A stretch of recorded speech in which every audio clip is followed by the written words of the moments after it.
if I'm not late or we're not late, then there's a problem. I've hit go live. We have is you never are able to glue your beard on. It fell off, but that Latvian glue stuff that you gave me, Chris, perfect. Handmade, trust me. Handmade in 30 seconds. It's a little bit quicker than that, but it's handmade. That's why I told you to lick it first. I recognise the taste. It tastes like Kit Kat. Yeah. Right. Let me do this. Are we live? Can people see us? Can people hear us? Good afternoon. I hope. This happens every time, isn't it? Like when I watch from back, we're like, are we live? Are we live? But it does say live as of a minute ago, so we're all good. I like to wait for somebody to comment saying, "Yeah, we can hear you," just so you know. Yeah, there we go. Hey Andy, hi Davina. Hey Amy, hey Rob, hey Dave, hi Nat, hey Sally, hey Cobalt. Amy's Webb's been a channel member for 32 months. Thank you, I appreciate that. Hey Michael. We have a live this evening with Luke from Spar Spiders. If you don't know who Luke is or Spar Spiders, then where have you been? I can do like a little introduction. It's annoying, guys, because this light up here is like creating like a mad blur. I put a sock on it, and it's still not really working. So we're gonna just go with it, I think. But yeah, my name's Luke. Hey Osman. I run Spar Spiders with my dad. I've been in the hobby since I was 11 years old. And 30 this year, so yeah, 19 years. We're at all the shows. I've been on your stream a couple of times, Scott. So that's a little broad overview. Just a few times. Yeah, I know my way around this place. I think everybody just looks forward to that BTS one with the mystery boxes. Yeah, the BTS one's the one. Luke is very special. Very. Oh, thank you so much. So kind. And Alton, nice to see you in the chat. The strata female is wicked. I've actually just got a mature male for my females. I think you can actually see her. That's one of my females there. Another one there. Another one there. So I'll be working with the Persiphoria strata soon. Luke, just before we get into spiders. Yep.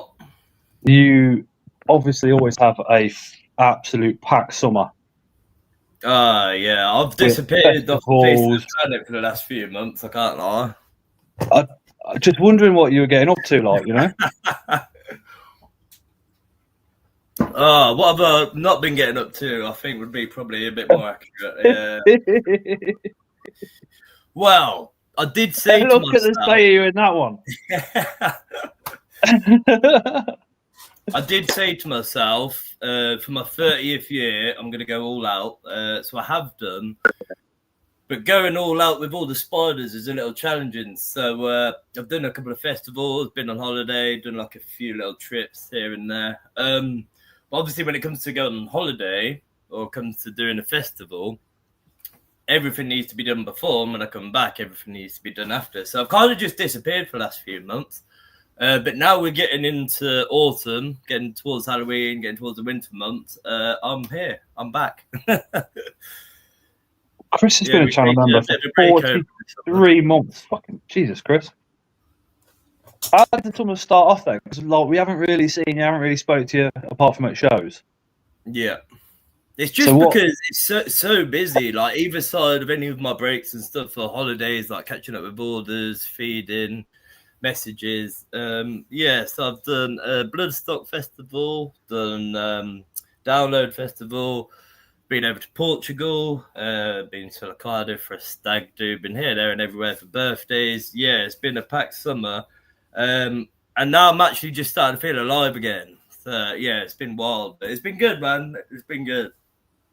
And I've also got to say, I mean, you've got some quality mates. Oh yeah, I messaged Lewis on Instagram, and I said, Luke's coming on live tonight. I says, what embarrassing stories have you got from him for over the summer? And I said, in particular, like the festivals and stuff like that. And he went, I'm trying really hard to think about one. And then he got back to me and he went, nothing really. I thought, you lying sugar. I thought that he's got your back there. That was absolute quality reply. There is obviously a few things I'm sure you could say, but it wouldn't be appropriate for the stream. All right. My friends have got my back, man. You can't Mate, get that's what I thought. I thought he has got your back. I thought, I know there's got to be a fair few stories, but he weren't giving any of them up. So fair play to Lewis. He's a good man, and actually, just a little shout out to Lewis as well, because Lewis will actually be working the Coventry show, so you'll meet him in person. So yeah, he'll be working a Coventry show. And my brothers will be there and stuff. You'll be there for a little bit, I think, Scott, outside of the filming and stuff. I won't be there personally for this one, which is a real shame because I love the Coventry show. And because it's just up the road, you'll go out, have a few beers, catch up with everybody. Yeah, it's a shame I'm missing it this year, but needs must. Nick said, what happens at Bloodstock stays at Bloodstock. That's probably what Lewis was like literally thinking. But yeah, I was like well impressed. I thought there ain't no story there, but that is like a quality friendship. That is. It is, mate. It is. My friends have been friends for most of my life now. They've got my back. I got theirs. That is Nan's bra. That is another friend of mine. We love Hughes. Yeah, thank you, man. I appreciate the support. Watching the stream. Nice one, G. The only thing he did send me was this video, and I've just cut little bits out and just made it a bit smaller. Yeah, I know.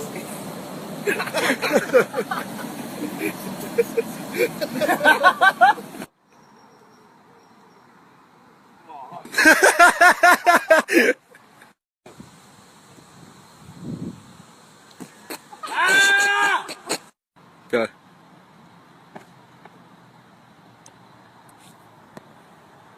I'm doing it that way.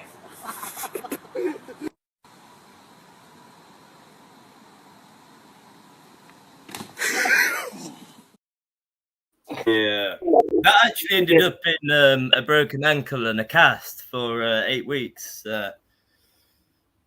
Yeah, I'm not Spider-Man. I'll keep the spiders, but yeah, mate, I ain't Spider-Man. There's nothing agile about me, mate. Mate, your mate smashed it. He just stood there and cleared the lot. Boom, done. He can still do that at the ripe age of 30, like me. He can still do it, mate. I just ain't got it in my locker, clearly. Yeah, but he's obviously been practicing parkour way more than you. Well, yeah, he used to do skateboarding, so that's probably What was the highlight of the festival summer that you've had? What was the best? What was the favourite 10 minutes? I reckon. Oh, that's hard, man.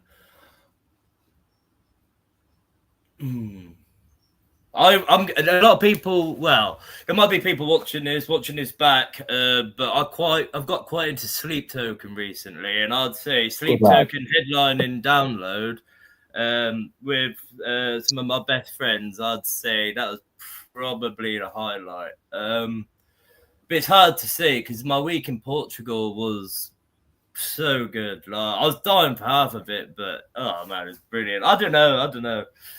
It's nice to be getting back to work, but I'd probably have to say the Sleep Token headline, maybe. I don't really remember a lot of summer, to be honest. I can't lie. Do you think you'll go that hard next year? Yeah. It's the last time I'm going to go out here.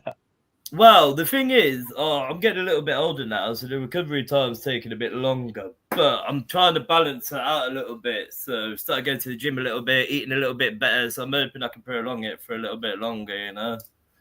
That's the plan. I want to keep enjoying my summers, keep enjoying my holidays and stuff until I settle down, life changes. But until then, yeah, why not? No, fair play, fair play. Up the sleep token says Nana's bra. Osmo should have worn a Spider-Man suit. Sally used to do security for the festivals. Hey Claire. Hi Lee. Hey Charlotte. I am here. I'm just eating a bowl of rice, and I don't really think that you want to see me mukbang it. Did actually get pulled by the security on the way into Bloodstock because they had a dog. And as I walked past it, I was like fussing it. So it started smelling me and it just took me aside into the tent and searched me. Quite funny. I had my mates waiting like an extra 45 minutes for me while I had to wait to get searched, even though I had nothing on me.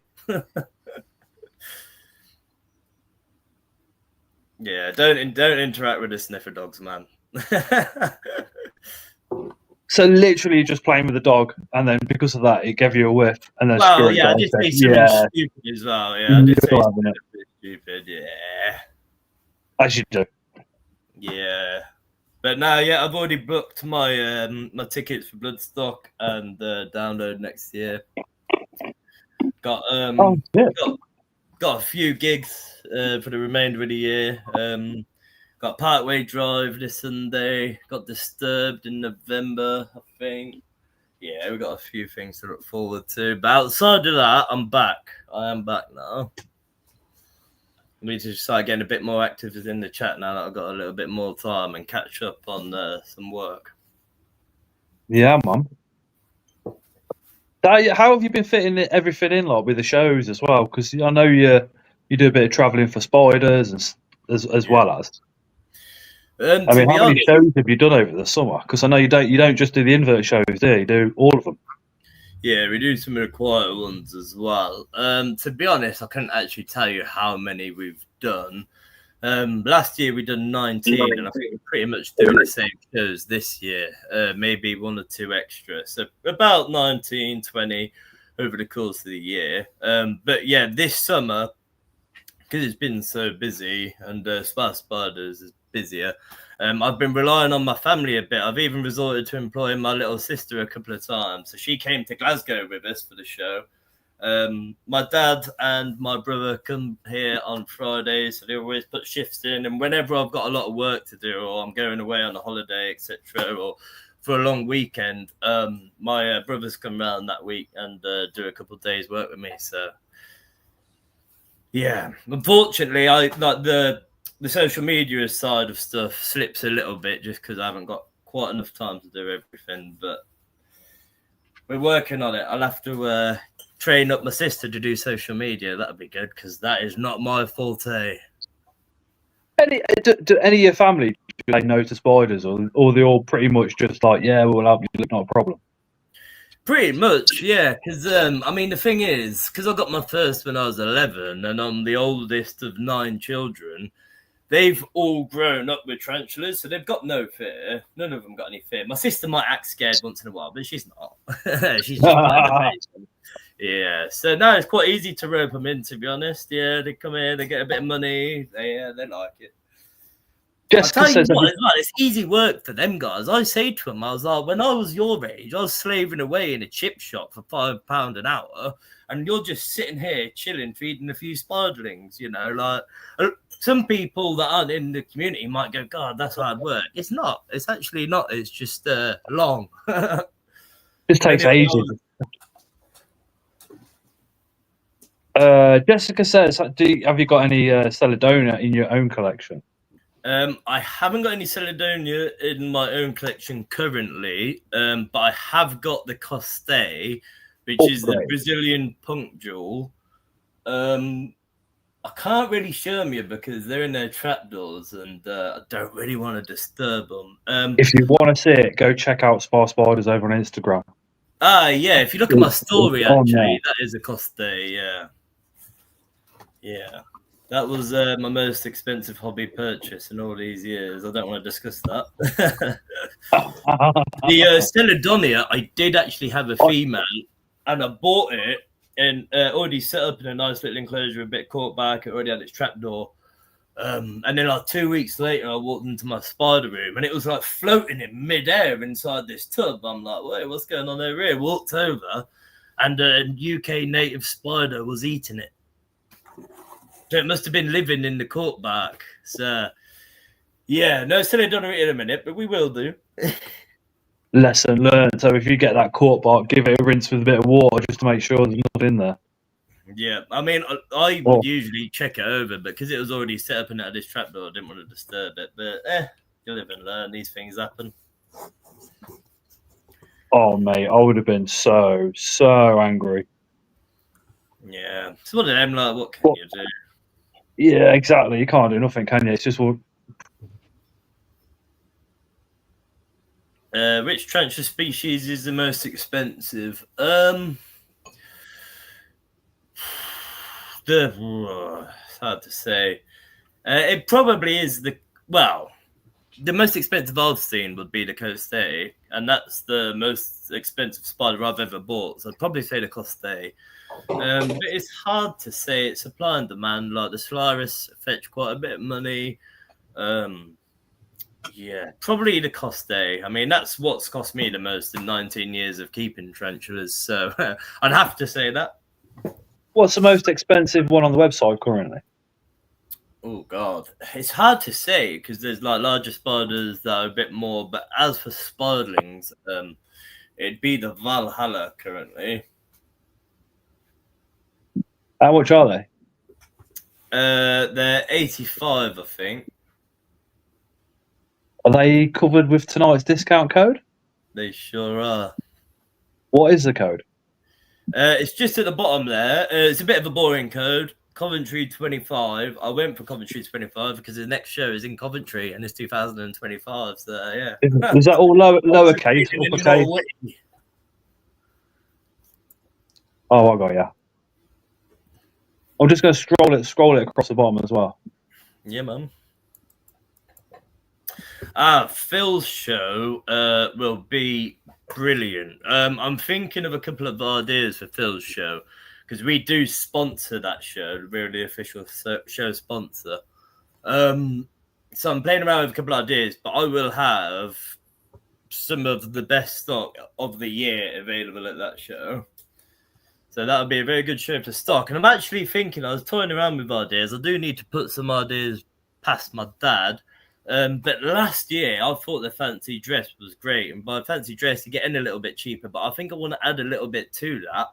I think what I'll do is I'll offer 10% discount on my table for anybody in fancy dress. Right? Let's see more people dressed up for Halloween. I'm going to be dressed up for Halloween. I've never really gone out on Halloween ever. So it's Saturday. So the Saturday show. We can all go out after. Have a Halloween party. It was pretty good last year, to be fair. Oh, yeah, it's really good. Really good. Small venue, get to talk to everybody. Very, very community kind of based. Much more than any other show, I think. Yeah. Have a quick flick down these comments. Yeah, Amy's going to Phil's show as well. Coming to Coventry to deliver a spider, pick one up. Clan of Critters, which is Dad, says the Valhalla are absolutely beautiful. So Andy says the same thing. Jessica really wants Metallica. I've seen they are aggressive and Venom a bit more potent. Oh, I would love to speak about that actually. Yeah, go for it. Go for it. Yeah, so aggressive, first of all. I don't like to call any tarantula aggressive because they're not physically trying to hurt us. They are defensive if provoked. Big up Charlie B in the chat as well. Hey, Charlie. Yes, Charlie. What I would say about Persophilia is they don't deserve the rep that they get, the bad rep. I mean, I haven't had threat poses out of any of mine, really. They are more potent if they bite you, but don't get bit. You can do everything very safely and not get bit, so they really don't deserve the bad rep at all. A lot more of the Asian stuff is more defensive than the Persophilia. I mean, I keep loads here, like all of these across here, all the way along. They're all adult female Persophilia. Same on the top. up in that corner there. All of them jars, they're all Perslephoria. Perslephoria is probably my favourite genus. So, yeah, they don't deserve a bad rep at all. If you're looking at getting something like a Metallica, I think they're a wicked spider. And if you already keep some of the faster spiders, like even some of the New World stuff like the Semapeus, you can quite easily deal with a Pokey, in my opinion. They only seem to be like fast and a handful when they're smaller. When they get kind of large juvie subadults, they seem to, obviously the speed's still there, so you've got to be on it, but they just seem a little bit more chilled. Yeah. I mean, I don't have the trouble with any of them. I've been, if you're looking for Metallica, I have actually got a few here. I haven't got any on the website currently, just because they're all molting out now, so I'm giving them time to molt. I think, I can actually have a look. I think I've got 5 left, but we're just waiting on molt. Some are being saved for the Coventry show.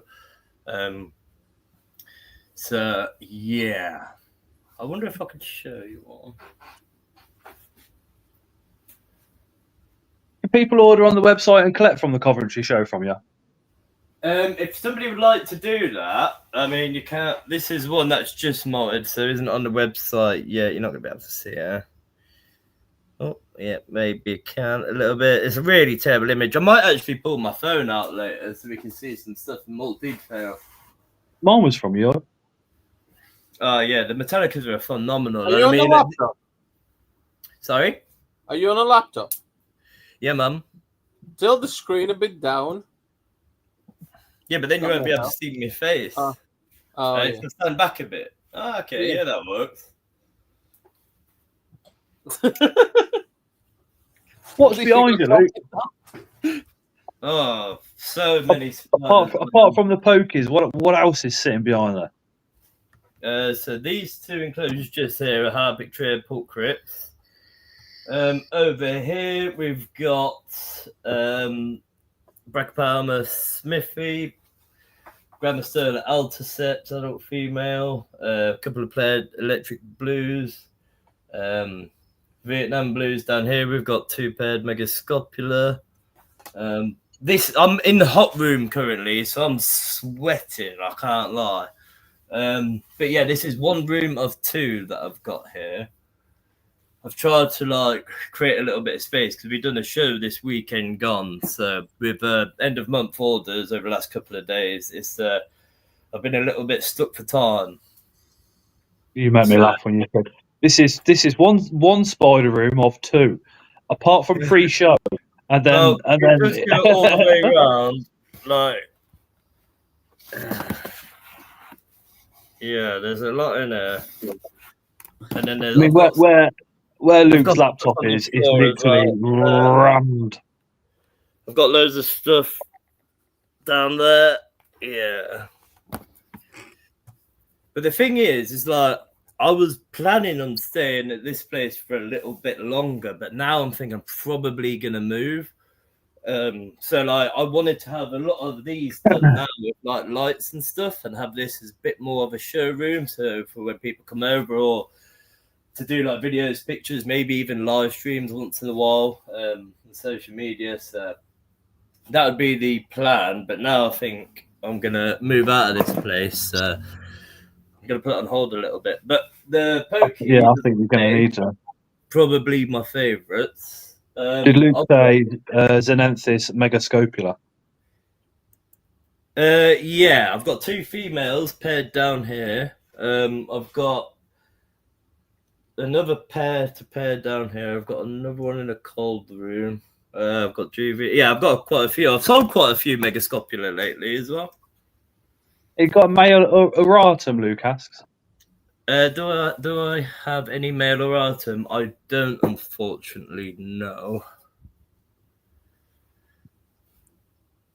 How's the rest of the year looking show-wise, Luke? Which ones are you? I mean, obviously you're doing Coventry, but what are the ones apart from the invert shows you do? It's just Midland, or? I think that's the only other one. Yeah, I think it's Coventry, Milden Hall, and then Southampton to finish the year. I think that's it. Oh, actually, no. There is a Midlands entomological show as well. I think that's in December. Oh, that's awesome. Jessica's just started keeping spiders less than 2 months ago. Started with a 2 centimetre versicolor. We now have 7, including 2 versicolors, 2 sarzume, Phemictmus dominican, and a Hermari. Nice. Those are some And good choices. Amy's got Juvia or Artem, she says.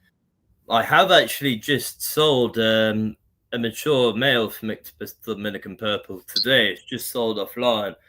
And it's really annoying that spider ended up a male, because that spider had a great story behind it. And I did want to keep it, but obviously being a mature male, I haven't got a female here currently, so there's no point in me keeping that spider. But that spider escaped, and at the minute, I'm living above my friend's shop. I don't know how, because the spider's like this big, right? And it got out, and somehow, God knows how, it managed to get from my place here down into my mate's shop. He called me, was like, Luke, there's a spider in my shop. Went downstairs, and it was this Dominican purple, big purple spider like this. It's a shame, because I wanted to keep it. It's a great story behind it, but it matured out in the mail, and it's being sent out in the post to a suitor tomorrow. So, yeah, Dominican purple is a great option. Is that the only things that have ended up downstairs? That one spider and the centipede? I shouldn't talk about that too much. More than that. Let's just say more than that. It happens to the best of us. At the shows, is it just arachnids or are there other invertebrates? The invert shows kind of gives it away in the name is invertebrates, full stop, all sorts. Yeah. I mean, so there is reptile shows that we do trade at called the IHS shows, but the protesters and the antis are getting that heavy on it. It just keeps getting cancelled. I mean, a part of me can see it and a part of me can't. But I mean, with the reptiles there, a lot of the reptiles are being sold in little boxes and it doesn't look good. Them shows are getting closed down. But the Mildenhall show, the Halloween one, the 1st of November, I believe it is, there is like a reptile display there and stuff. So that's quite interesting. And actually, I might do my own little reptile display towards the end of this stream. I might get my snake out, which I haven't done on your stream yet. Oh, yes. So yeah, I think I'll get her out so everybody can meet the snake. She's I think you fed her on a video once, didn't you? On one of the videos where I think it was when you came around, actually. Yeah. Yeah. Just going back to the reptiles in small boxes, you can see why the antis don't like it. But in the same light, if you're not in the invert hobby and you're an outsider looking, you're going to think the same thing. I think we're just very lucky that spiders aren't on the anti kind of hit list, if you like. Yeah. Well, I don't think they'll be coming for spiders anytime soon. And to be honest, you can look at it in a couple of ways, because a lot of the spiders, such as the pokies over here, their habitat in the wild is being destroyed, and they're becoming more and more endangered as the years go on with deforestation, etc., etc. These spiders are from India, Sri Lanka. So yeah, unfortunately, some of the species that we have in the hobby might only exist in the hobby in so many years down the line. So, you know, the spiders don't have a bad life in captivity. Get fed every week, get looked after. It's not a bad life for a spider in captivity, not at all. Losing the habitat thanks to palm oil. Yeah. I will just say, Andy, the Ferrophoridae species kingfisher, yep, they're cool. They are a New World species. They are a smaller species. That one on the website is my last one, I'm sure. But yeah, they're a really nice species and they're new to the hobby. So that's a particular species that I have available on the website. I wouldn't imagine there's any adult females or any adults at all in the UK currently. They've only recently came into the hobby as of the last year or so. Yeah, Charlie. Charlie says, just go off the back of the IHS. I can't stand seeing reptiles in small boxes, and most of the sellers keep them in something not much bigger So I'm not torn up about it. No, I mean, to be honest. yeah, for me, I can't stand the rubs that they put snakes in, the snake racks, stuff like that. yeah. Yeah, it's just yeah. No, I can definitely sympathise. I mean, like my snake now, because I've got I'll give it away. She's a Burmese python. Her enclosure fills a quarter of my room. You can see it's quite a big room, and her enclosure is quarter of the room. I mean, they do need a lot of space. And even like your smaller snakes and stuff, you want to be having them thriving over surviving, you know? So, yeah. I mean, Charlie, if I've seen his stories recently on Instagram of his setups for like his tokay and stuff, they're excellent. Exactly. That's what you need to be aiming for. You don't want to be putting them in a little crappy box, you know? You want to be aiming for something suitable. 8-Legged Emporium over on Instagram if you want to go check Charlie's stuff out. Disposition on the Persifera ornata. I've got one right there. She's actually out, but you can't see because it's bloody light. The ornata, I would say, of all the pokies, are a lot more skittish, a lot more timid. Again, I'd never really find any of them defensive. They are quick. The ornata, in actual fact, is right up there amongst the biggest tarantulas in the world in terms of leg span. So you got your stuff like your Ferrophosa blondie, Sturmy, Apophysis, the Goliath bird eaters, which everybody's heard of. They're only the heaviest in body weight. So stuff, some of the arboreal living tarantulas, like the ornata, the rufilata, those spiders are bigger in leg span. My adult female, an enclosure just up at the top, is huge. She's like that. So yeah, no, they're cracking spiders. We'll answer that one once Ling's finished eating because she's pretty much the person to go to for that.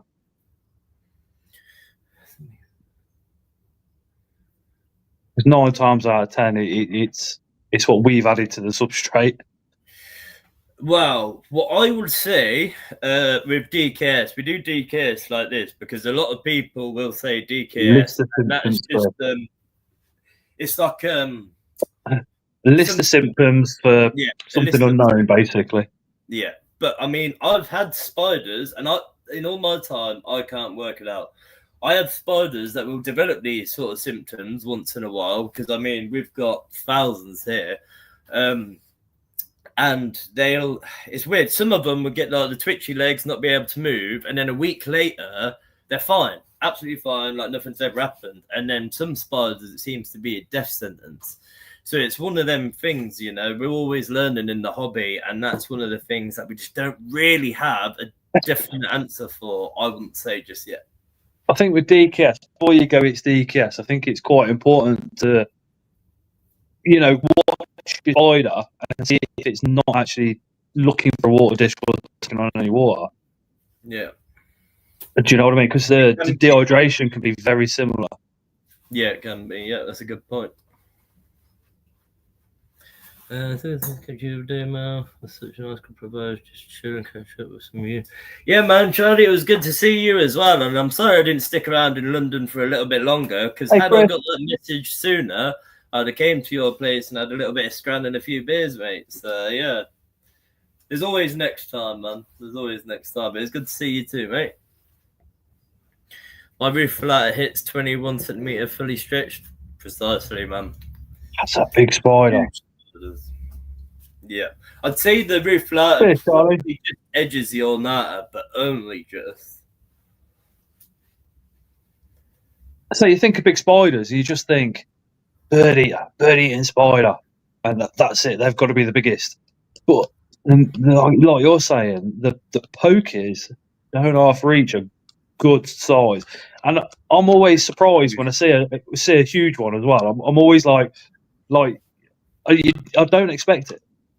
And the lifespan on these Persifera is crazy as well. I mean, I wish I could show you. I've got a Metallica just up here, and I've had her years. I did also have a second female that died this year, or maybe no, the back end of last year she died. And I bought her as an adult female when I was 15. So she was with me 14 years as an adult spider. The longevity of these spiders is so good. I mean, the Metallicas up here, they're not on the website currently.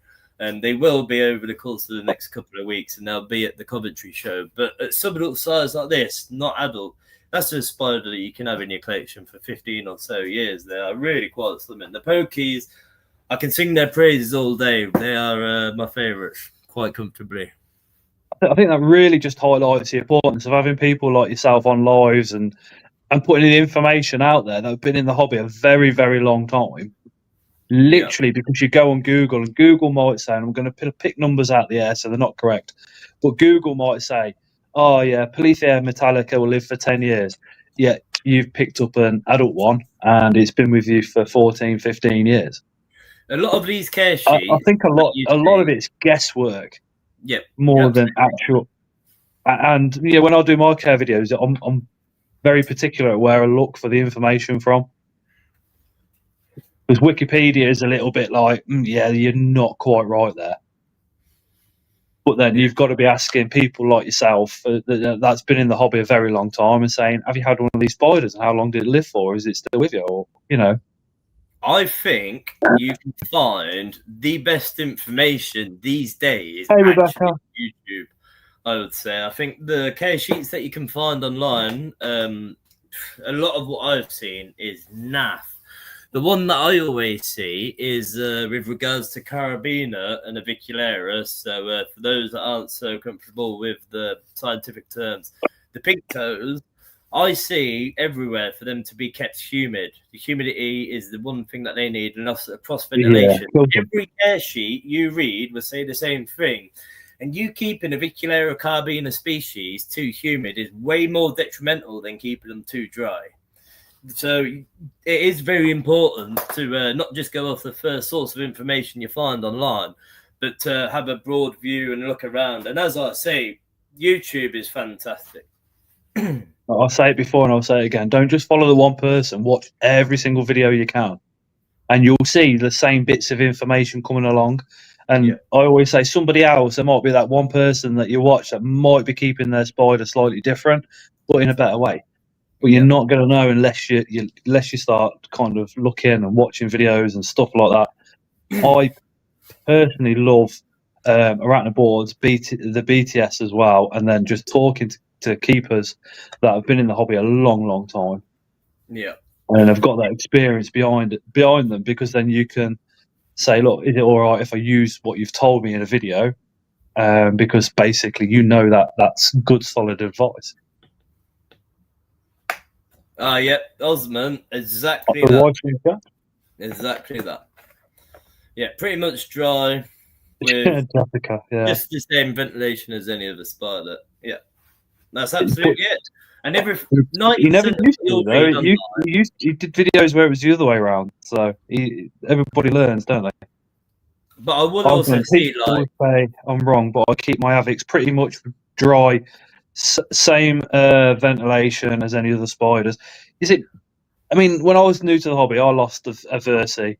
Versi slings, I think I lost one or two, actually, just by literally keeping them extremely humid like you were told to.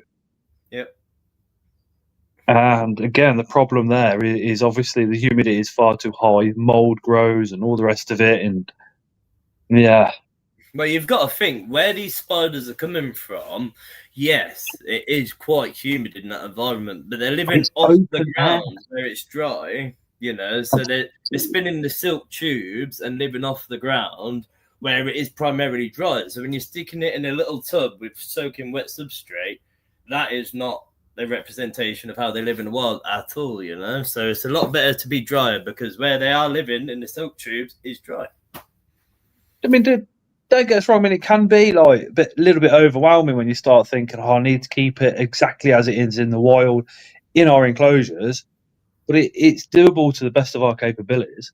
Yeah, and I do just want to make a point. You can do it really easy, really basically. So, like, with regards to the different species and stuff, like some species you might see on our website where you can't find much information online. But as you get a bit more into the hobby, Exactly you learn that a lot of species, say, for example, the Perslephoria, depending where they're from, if they're from the same sort of region, they can be kept very similar.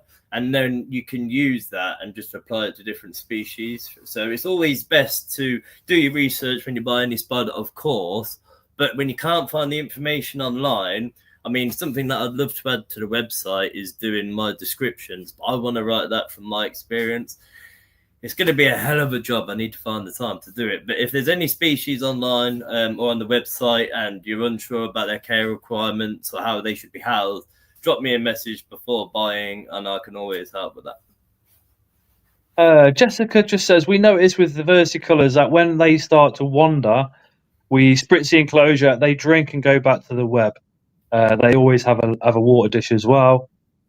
Yep. Ace Alter, I found Versi slings prefer a slightly more humid setup. I lost a lot of slings by keeping them too dry. Adults are keep dry like OBTs.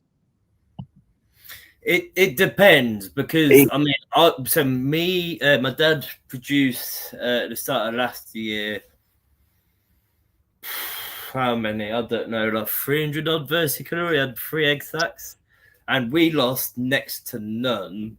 And we housed them in dry tubs, and once per week we gave them the water by dumping the substrate ever so slightly, and then just giving it a little spray so they could drink off the sides and the webbing. I've found that when we were keeping them more humid, that's when we had more issues. And that's the same across Aviculera as well. I mean, with the Aviculera, any times I've kept the substrate always humid, I've had a lot more deaths than keeping it dry. So that's what I could go off for that. But like my adult Aviculera here, so I've got Aviculera. I've had her for ages. I've got a Carabiner versicolor female. Their substrate and their enclosures is bone dry. I never wet it up. It's just got a water bowl in there, and I'll give it a little mist. They're one of the few spiders that I will actually mist. I'll mist their webbing a little bit because I'll come out and drink off the webbing.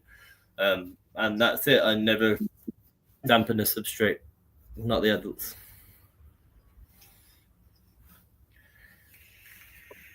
Just have a quick look at the comments. Oh, hey, Ling.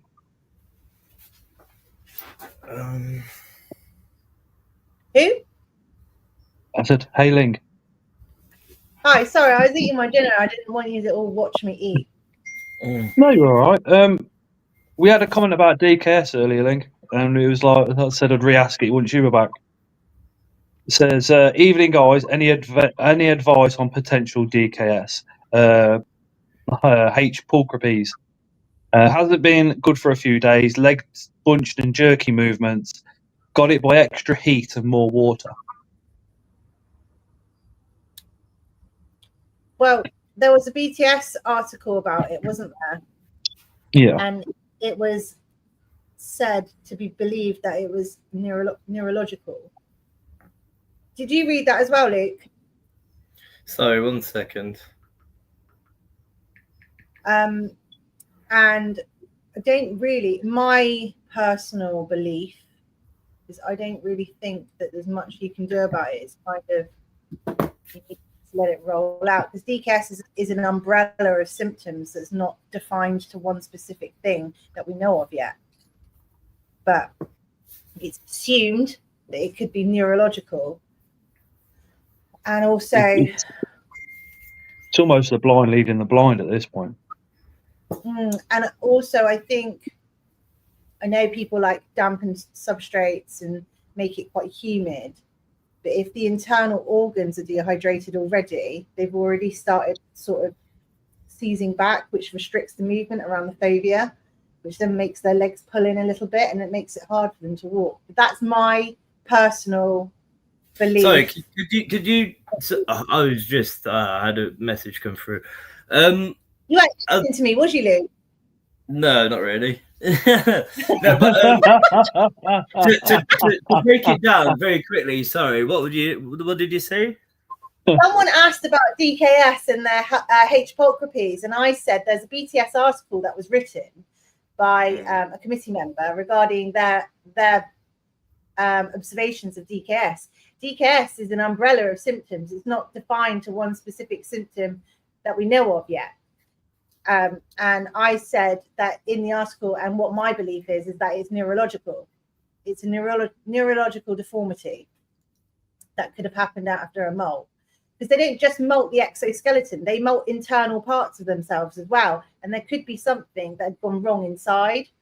You just don't know. I would say that makes sense to me.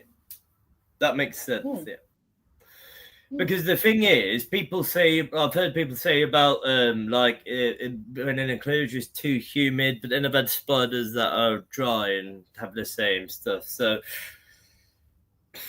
yeah. And I've had spiders that develop these symptoms, and they've stayed in the same enclosure just because I haven't whipped them out. I've left them as is, and then 2 weeks later they're absolutely fine. So not even a change of environment's affected it. It's no. You just have to kind of let nature run its course and see how it goes. I don't think that putting it in a high humidity, damp enclosure will do any difference.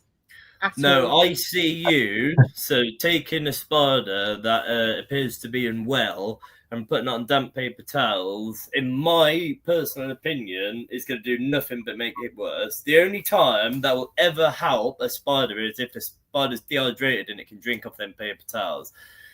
There is no reason to put a tarantula on moist paper towel ever. I mean, if you think about it, it's the most unnatural thing that you could do. And there is a lot of people that can't recognize dehydration from a DKS symptom. They just automatically assume DKS. Just because the internal organs and ligaments are dehydrated, it can restrict their movement because their muscles will restrict back. And their extremity muscles, their leg muscles are connected to the fovea, which is that pimple, that divot on the top of that carapace.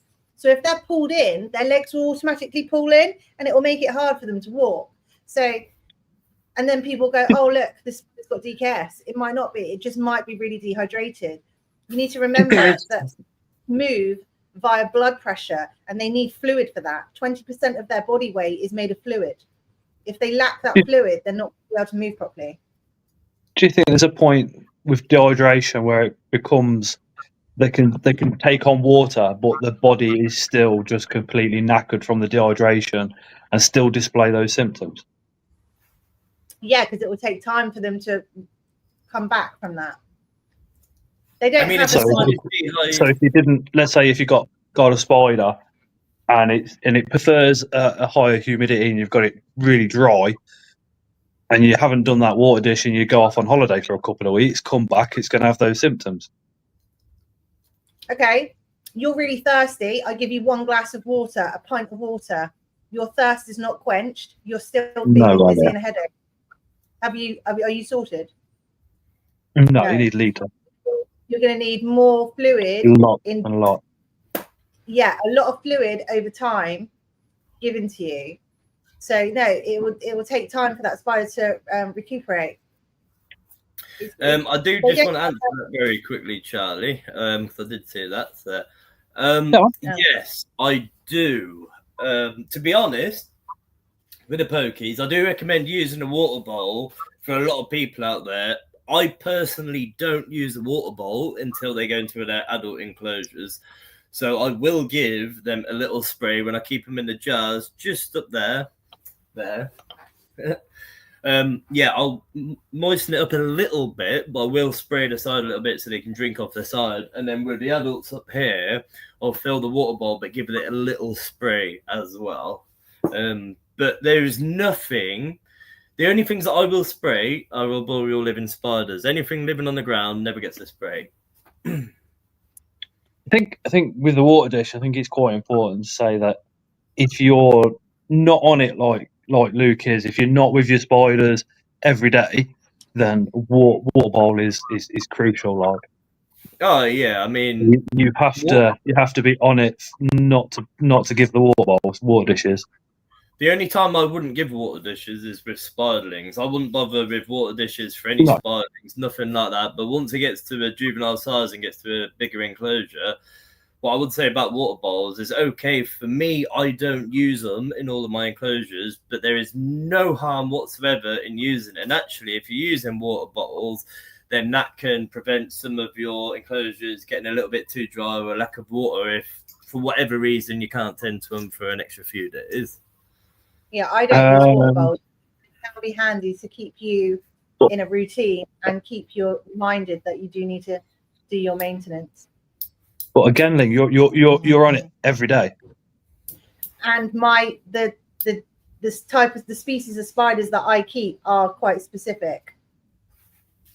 So I don't really have a massive variety because I kind of specialize to one kind of spider.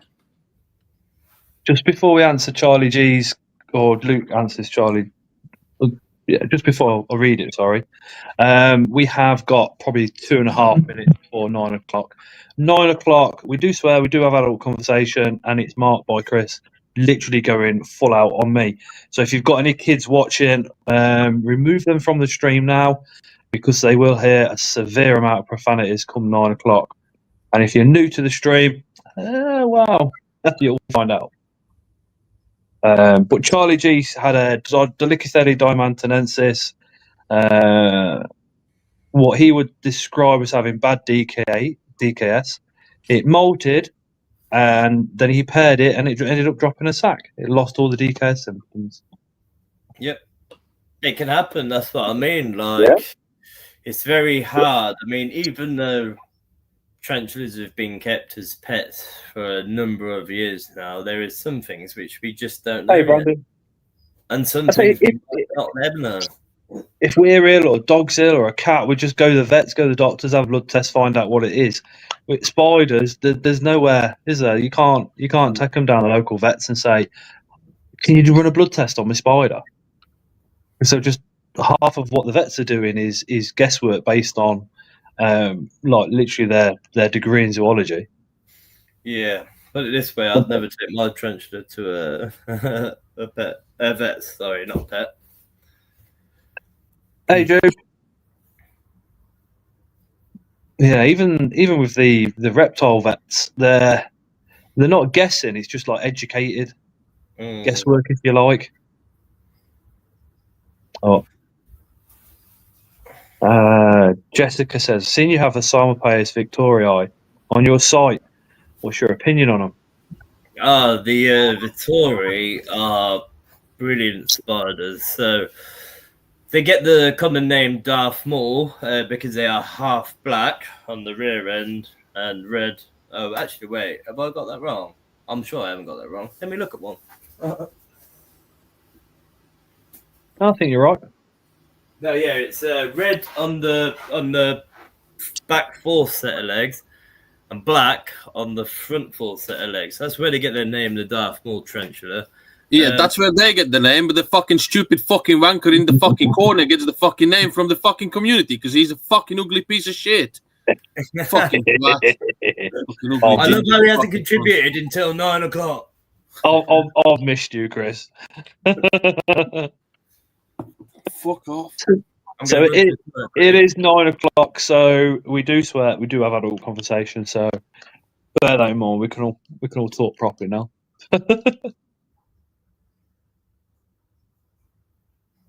Amy says, "Hi, Chris." Hey, Amy. You got a table at the Coventry show, Chris? Yes. Ooh, Zoo on Wheels going large. I got a table at every show. Anything nice for the Coventry one?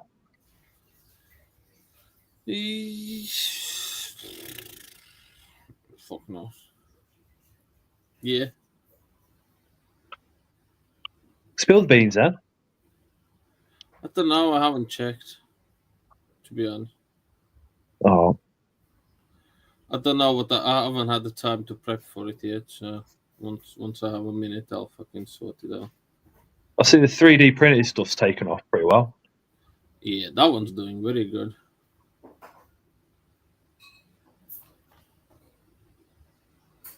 Chris, when the enclosure's going live, says Brandon. Should be October. Hey, nice kid. Sorry, October. Should be Phil's show.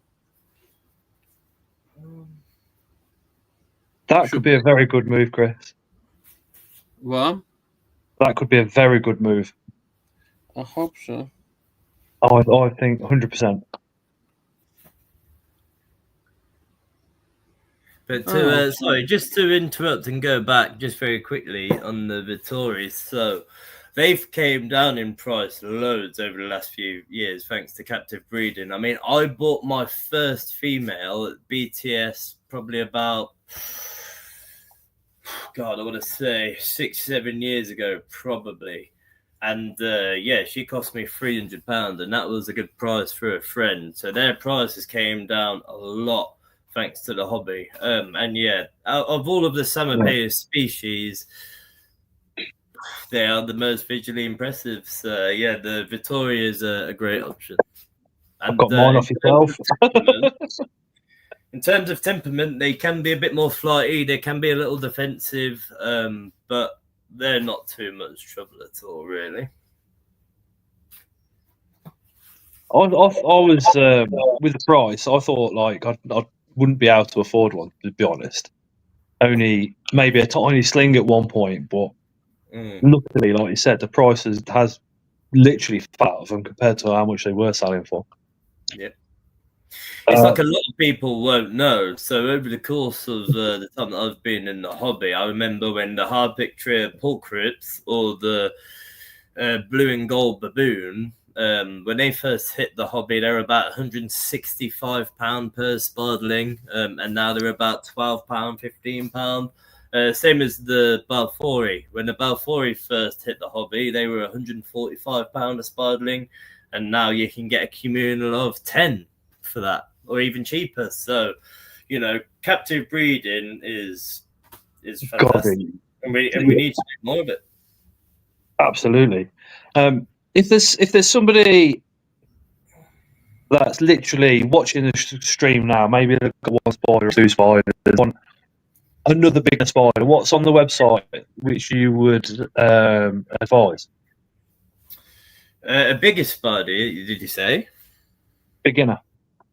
A beginner spider. So for a beginner spider, I don't think there's a better option than Grammostola. So Grammostola rosea, the chili rose, or Grammostola pulchra, the Brazilian black. The reason why I would put them way better options than Brachypalma is because they very rarely flick their hairs.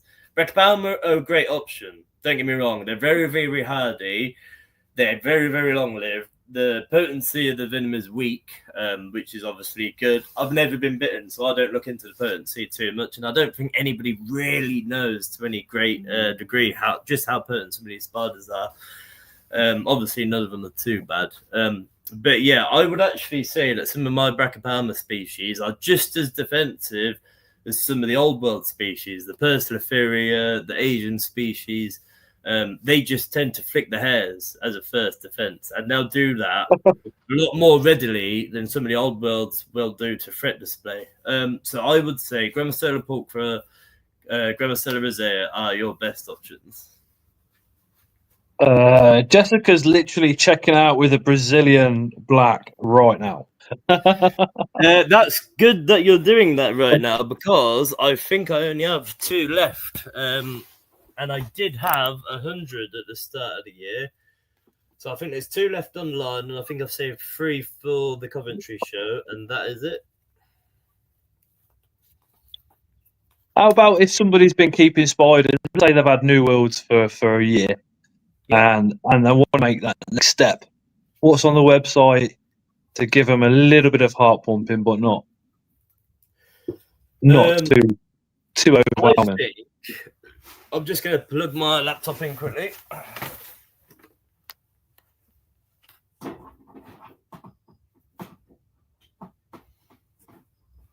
Hey, Louise.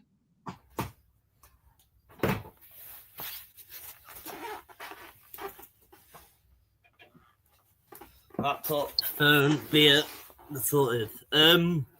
So what I would say, if you're looking to venture into old world species, for more than one reason, I think a really nice place to start is Harpictier. So I'm really bad with common names. God, what would you even say Harpictier? So you've got like the Pork Crips, so the blue and gold baboon. You've got, I can't do the English names, I don't know. I'm going to say Baviana, but I don't know what the common name is. But anything Harpactira, I would say, is a really nice option. Anna's bra, how much butter did you smear over your lens before you started losing? To be fair, brah, this Nana's- is an old laptop, man. Maybe I need an upgrade. But Nana's bra, pop round and sort it out at some point, will you? Now, I would say Harpictier for a number of options. They're not very defensive for a baboon species.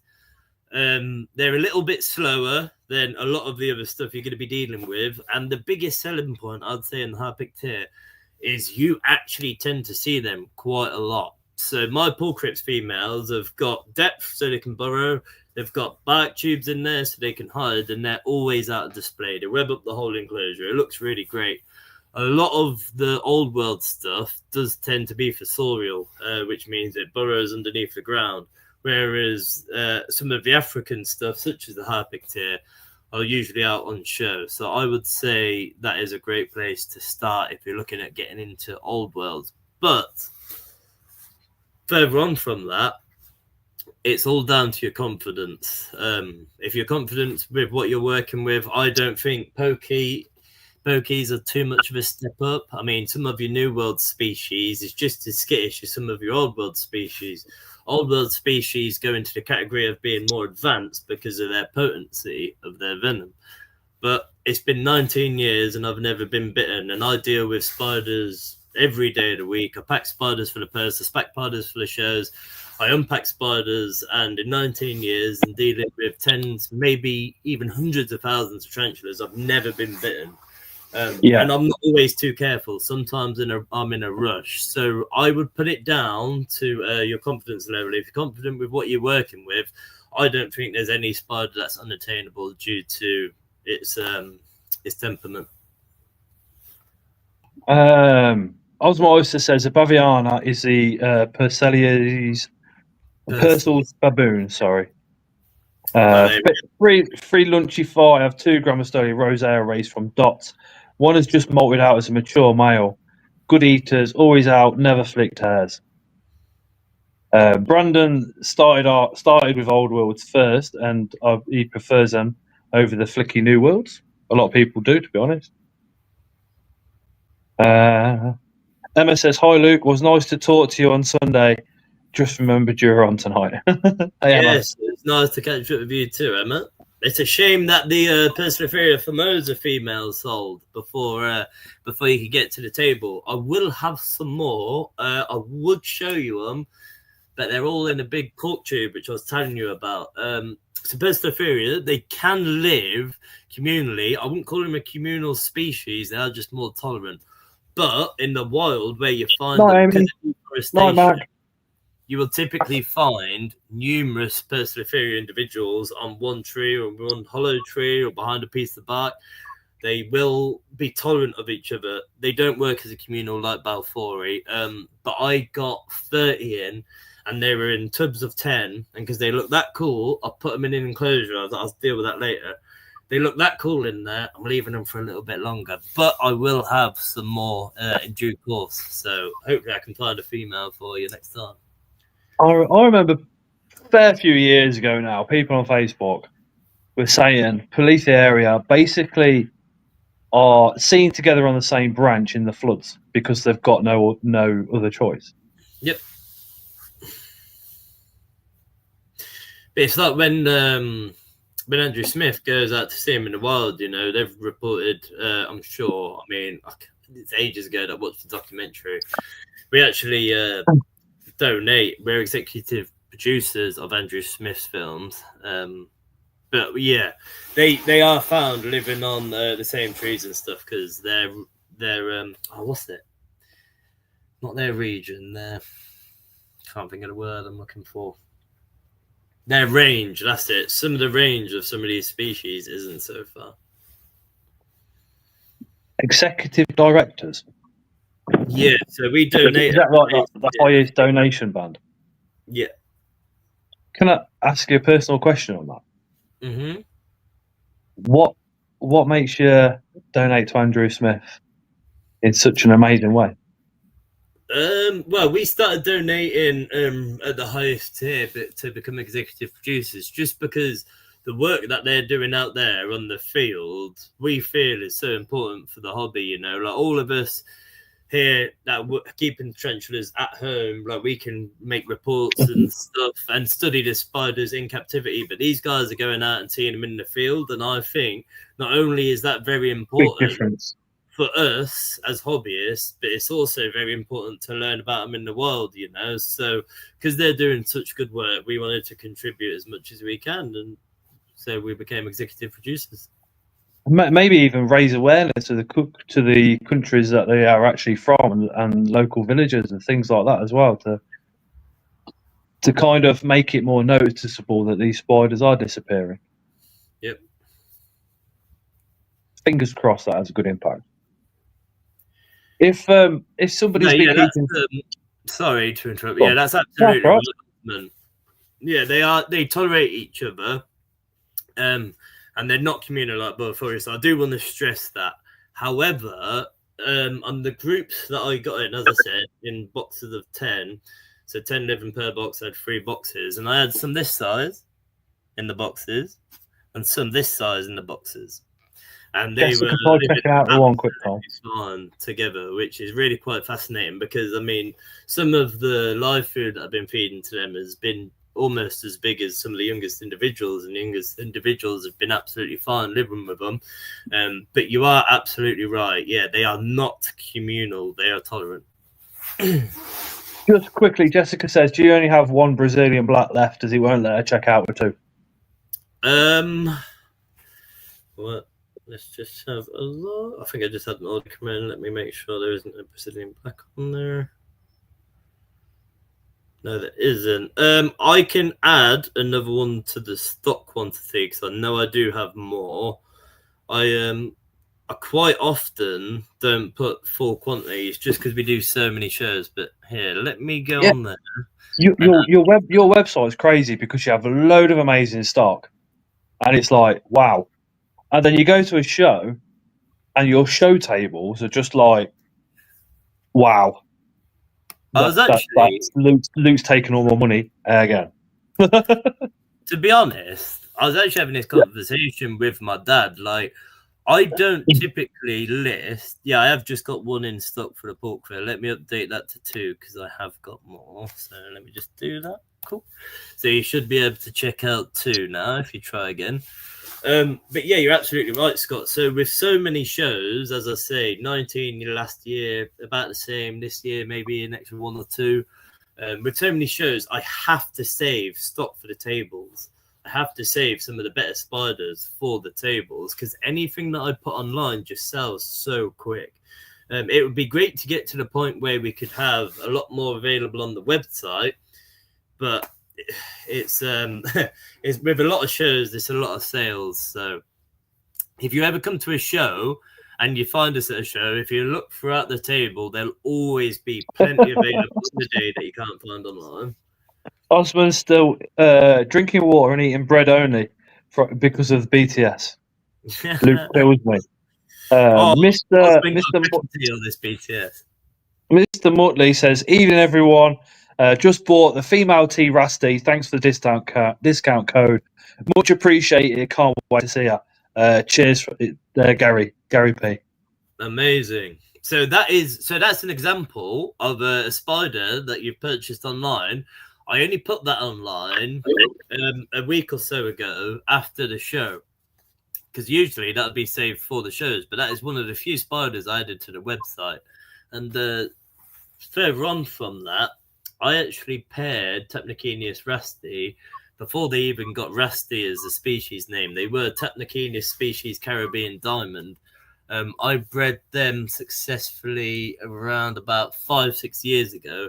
They are fantastic spiders. I mean, that's a young female, and my adult female I had for 7-8 years. So being a young female, they're so very impressive. So yeah, that's a really good buy. If somebody's been keeping spiders, let's say for 10 years, their husbandry's ordering. Thanks so much for adding another one, said Jessica. You're very welcome. Andy says, yeah, the kingfisher just fell in his basket. The kingfisher is a lovely spider, such a lovely spider. And what's really nice about the kingfisher as well is because there is next to none in the UK hobby. It's something that you've got in your collection that is a little bit different to what a lot of other people have. So yeah, it's a very nice purchase. That the kingfisher look to be fantastic spiders. I'm yet to see an adult with my own eyes, but from the pictures I've seen, they really are quite something. And just a little word for anybody that might not know, Ferrofoisinae is it essentially means tarantula. So that spider hasn't been allocated a genus or a species yet.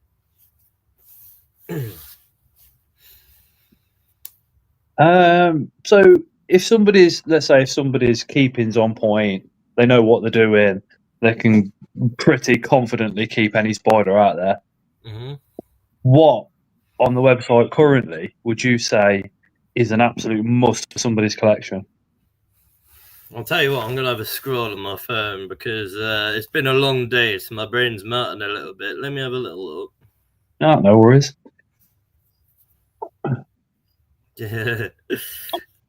Channel members do get a discount on Luke's website 24/7. We certainly do.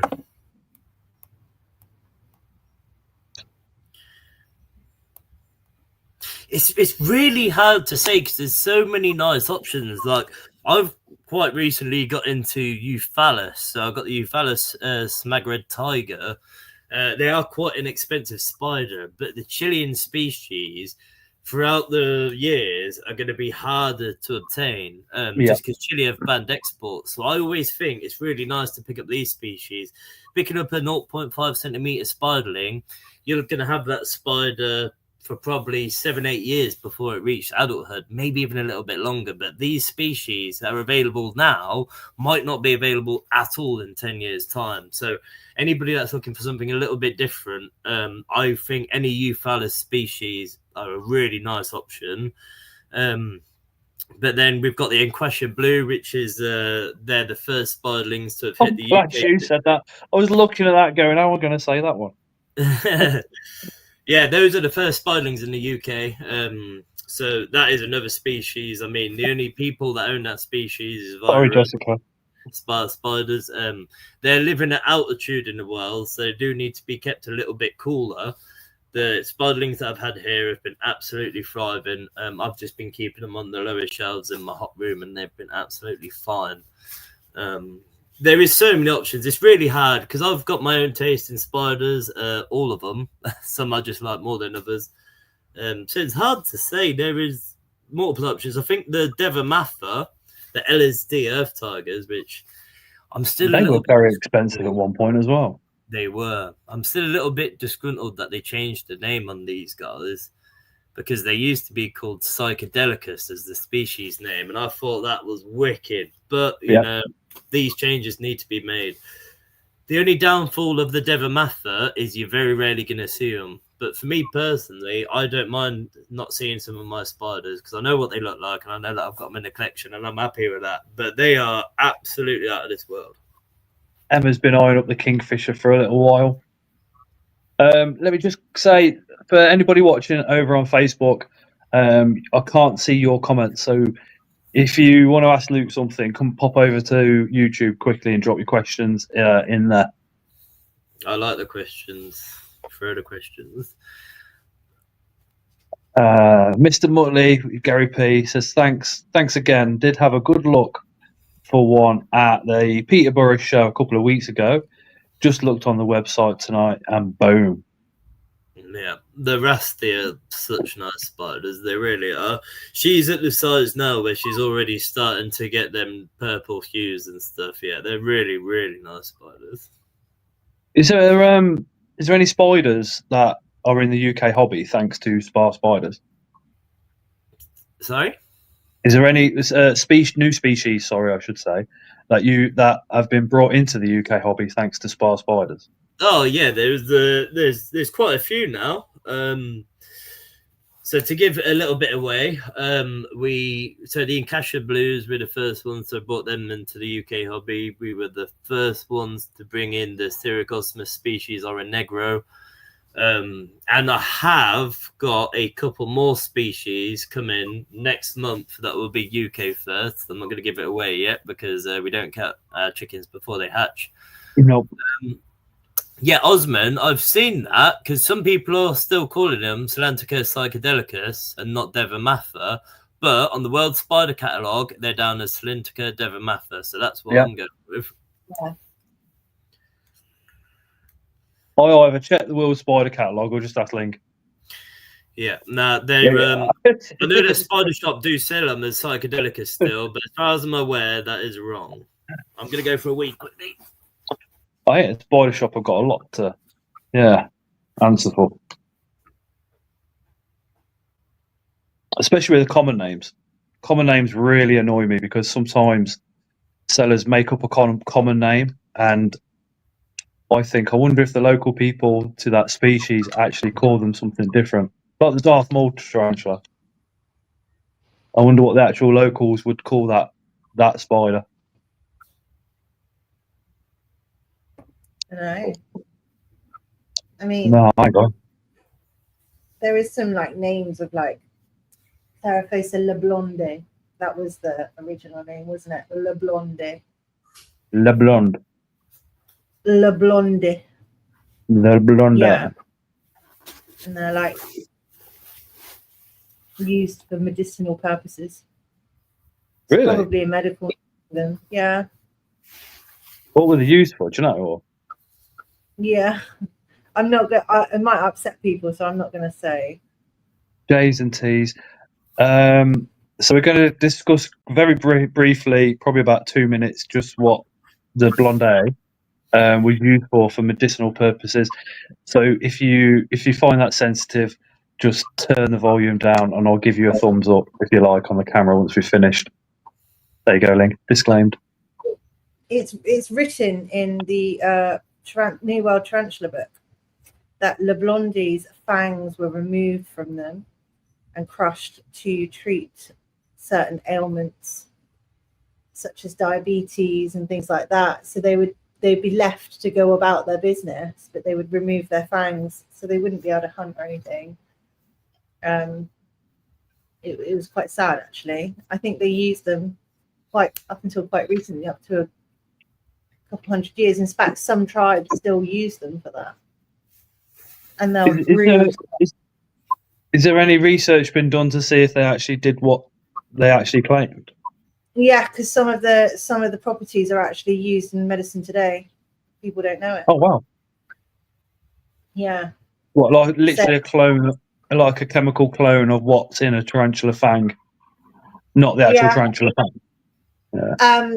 Well, I can't say that because I'm not in a lab, but yeah, they do take specimens to be used for pharmaceutical properties, and nobody knows that, and everyone's like, oh, over in Asia they do this and they do that, I could never do that, but then they'll go to their medicine cupboard and take a certain tablet and it would have properties of a spider in it, or another animal or something. Yeah, that's just been blanketed with a big scientific name that people think they know what it is and they don't know the full compound of what it is.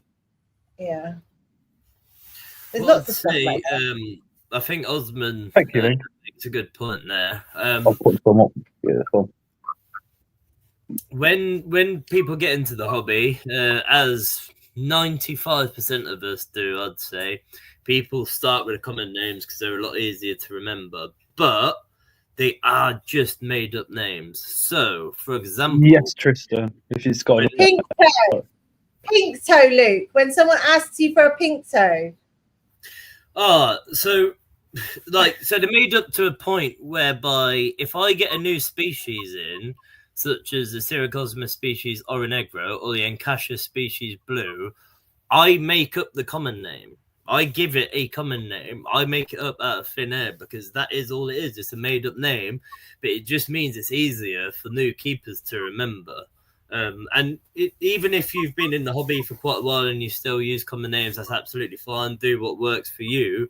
But it is quite important, I think, for any serious hobbyist to really get into the scientific names. I mean, I am absolutely terrible with common names. I have to Google them. I have no idea half the time. I have to Google them. And when someone asks me, have I got any pink toes? I'm like, well, arboreal, terrestrial, like, what do you want? I've got a few. I've got some on my feet. That's the biggest problem with common names, isn't it? You say, oh, I want a bird eater. And it's Which like, one? well, which one of the, you know, what, 20, 30 maybe more? And also, bird eaters, sorry to spoil anybody's party, very rarely, if ever, eat birds. Yeah. That Don't get me famous wrong, painter. bird A lot of the eaters time. will eat like vertebrates, will eat small mammals, will eat small reptiles.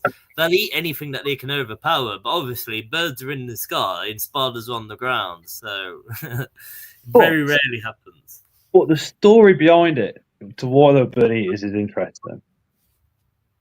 Because you used to go off into the jungle and do these expeditions, and then those expeditions had to be paid for. So there wasn't any kind of internet or anything like that, just newspapers. So you had to make a big splash when you came back from an expedition to try and get the funding for another one. So you literally had to convince businessmen to part with their money.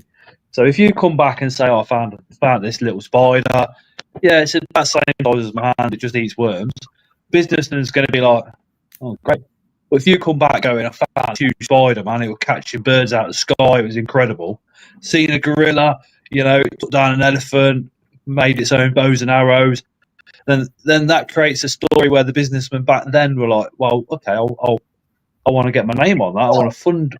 I'll fund your next expedition.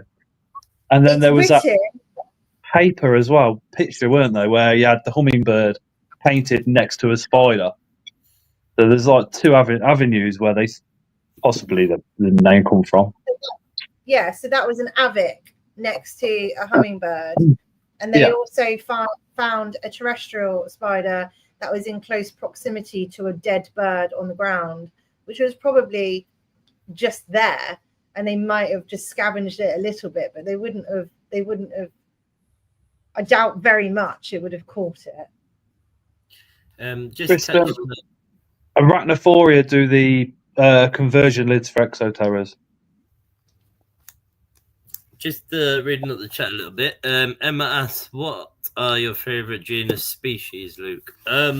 So as I've already said during tonight's live, my favourite genus is Perslephoria.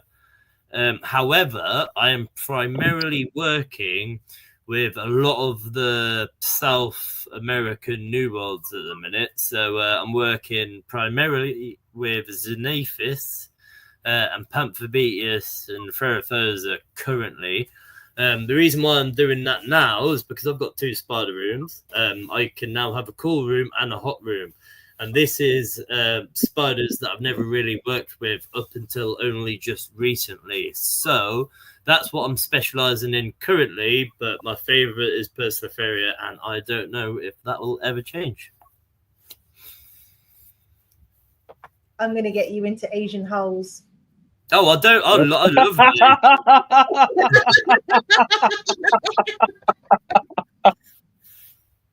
Oh my god! Oh my god! Well, that's an offer for you, Luke. My new slogan. Perry says, Luke, do you have any H. chilensis for sale?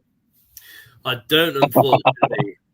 I did have a lot at the beginning of the year, and now I have none. They very rarely come in any larger than spiderlings. So if you ever see any of any half decent size, pick them up. I did have one of half decent size, and I gifted it to Tara. So It is her only spider and the only spider that she'll ever keep. And yeah, that's it. and I And gifted it. I she raised that actually for 3 says, years. she says it's cute as well. I'm like, yeah, you only like that spider because Luke gave it you. She's like, no, it's nice. It's cute. I sold mine to Vincent, my H. chilensis. Not very good with dwarf species. It's a beautiful spider. They are beautiful, but I need glasses. Oh, So- cheers, Dan. But Dan says the painting of the bird eater was done by Marie. Oh my God, Siblia Merian, who was an incredible entomologist and natural illustrator back in the day. Wickedly cool lady. Rebecca says Vincent just bought about 30 of my collections. Super nice guy. Yeah, Vincent's a lovely man. Lovely, lovely man. Yeah, it is. We did have a good share of drinks for BTS this year. Oh yes, yeah. Vincent is a great guy. Quality. He's doing some Yeah, I do. incredible He is. stuff as well. He's doing really well with his breeding at the moment. The Grammostola Grosler breeding is very, very fucking impressive. It was his birthday as well, BTS, wasn't it? Or day before, day after, same day, Yeah. that weekend. Around then. What's the plans for 2026? For me, Yeah, I know you like to plan ahead. I do like to plan ahead somewhat. The plan for 2026 is to do the same as this year, pretty much. But just, I mean, year on year, Supply Spiders has been growing, which is great. Long may that continue. But for on a personal level, it's like, yeah, festivals, holiday, see what happens. I don't know. I don't like to plan too much about life. Spiders have always got new projects I'm working on. Always working with different species, bringing new species in. Breeding is something that I really need to put more of my time and effort into. It's just hard when I'm juggling quite a few things at once. Obviously, I do this with my dad, Mark. And my mum helps out, and so do my family. But 95% of the business runnings is done through me. So delegating a little bit over the next year, having my brothers work with me a little bit more to give myself some time to do more of the breedings and stuff. That's what I really want to improve on for the next year. But personally, I don't know. I've quite enjoyed this year, so more of the same next year, I think. And if you do ever go to a show and pop over to Spa Spiders, go say hello to Mark, Daddy Spa. Yeah, that's wicked. Such a nice guy. Just looks mean, but he's a lovely guy. Lovely guy. If anybody's got any questions for Luke, just drop them down into the comments. Again, if anybody's watching on Facebook, pop over to YouTube, put them in the comment section so I can see them, and we'll get those asked live comment section there, and we'll put them to Luke. Yes, Osman, I'll have you a box before the BTS, my friend. What's been the most challenging breeding success that you've ever had? It could be like just purely because they wouldn't pair, or maybe you've had to get hundreds of males or several females, or you had to keep changing temperatures. Maybe, I don't know. Well, what falls into that category is some stuff that I'm working on at the moment, but I don't really want to give it away. So working with the types of spider that I'm working with at the minute, as I say again, the Xenophis, the Panthobeteus, this is now coming into a time where I'm starting a lot of pairings of these types of spiders. I have kept them over the last 2 years, but spiders always need a little bit of time to acclimatize to new surroundings, new temperatures. They've now had full cycles this year. So last year I didn't do too well. I got a few nice results. This year, all of my projects are really kicking off now. I'm working with some really nice bits. So the most challenging stuff I've worked with, I am actually working with currently. I won't give too much away. I've gave away a couple of species that I've already paired, and I'm waiting on results. So the most challenging spiders, I would say I'm working with now. I think my dad done a fantastic job in breeding the Brachypelma bomi, the Mexican firelegs.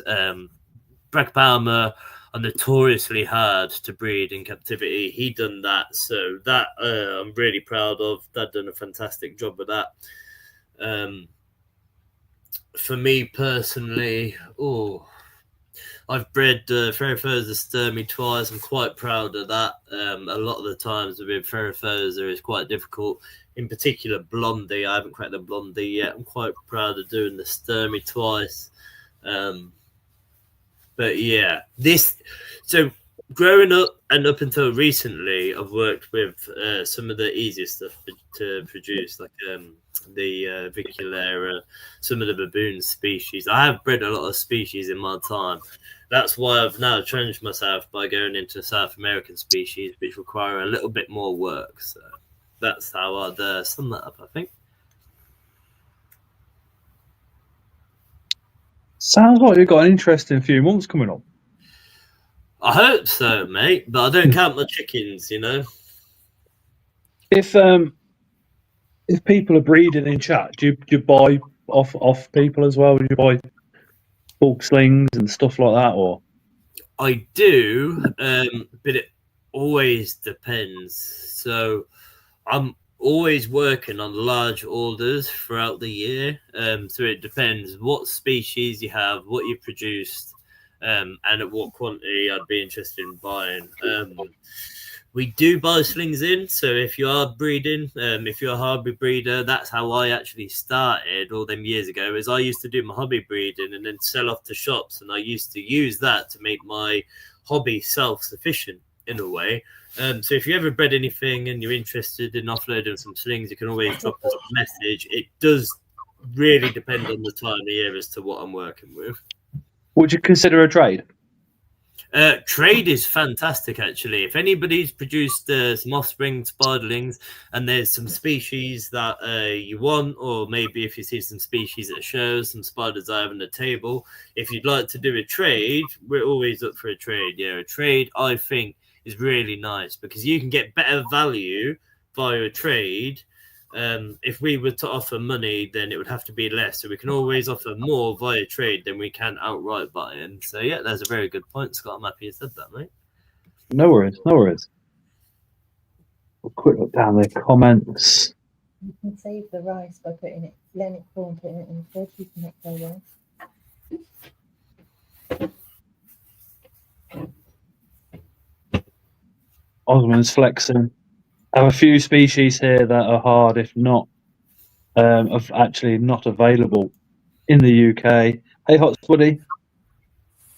Yeah, I know. He got some really nice species over there. Yeah. Makes you a little bit envious that you can just go to a little show over there and pick up things that we can't get over here regularly. He used to pop on the lives every now and again, and his setups are just like, my word, beautiful. His room's just OCD perfect. It's probably the best way you could describe Osman's setups. Everything is just perfectly lined up, and every enclosure. I don't think he's still in that room though. Surely he's overspilled into another room of his house. Got to have done, anyway. That is quite right. I am on the pop. Asahi Dry Lager, fantastic beer. I'm only on the pop as obviously I've done a show this weekend at Kempton Park. So it's been a long few days, and I'm not going to the gym tomorrow. So I thought, you know what? I'm going to make the most of it and give myself a little bit of an headache in the morning. When did you start the gym? I'm not going to lie. My friends are probably watching, and if they are, they're going to hammer me in the chat. I'm starting up, so I've been going quite consistently over the last 3 weeks. I've had my membership for about a year, and I've only gone sporadically.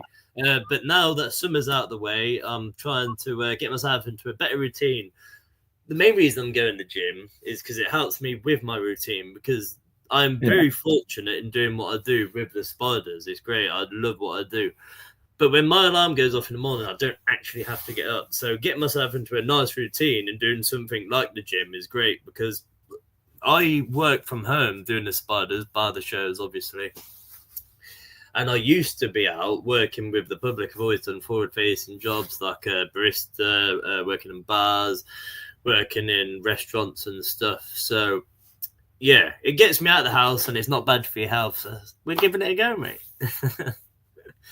Kills I am the going demon. to Jamaica for 2 weeks in January for my mate's wedding. So that's a little bit of something to work towards, really, if we're looking aesthetically. Jamaica for 2 weeks. Mm-hmm.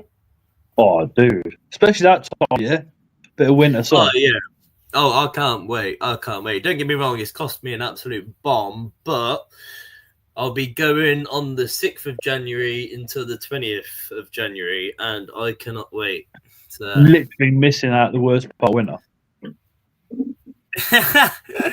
Yeah, Bra is one of my personal friends in the chat, so we can ignore him. He's only giving me a bit of stick. It was going to come. I called it before it happened. But yeah, now Bra is George. He's a very good friend of mine, and he's been on gym pretty relentlessly this year. So yeah, props to you, mate. I have wasted money almost every month, but we're trying to change that now. You know, no time like the present. Come on. I go gym 6 times a week, 6 days a week.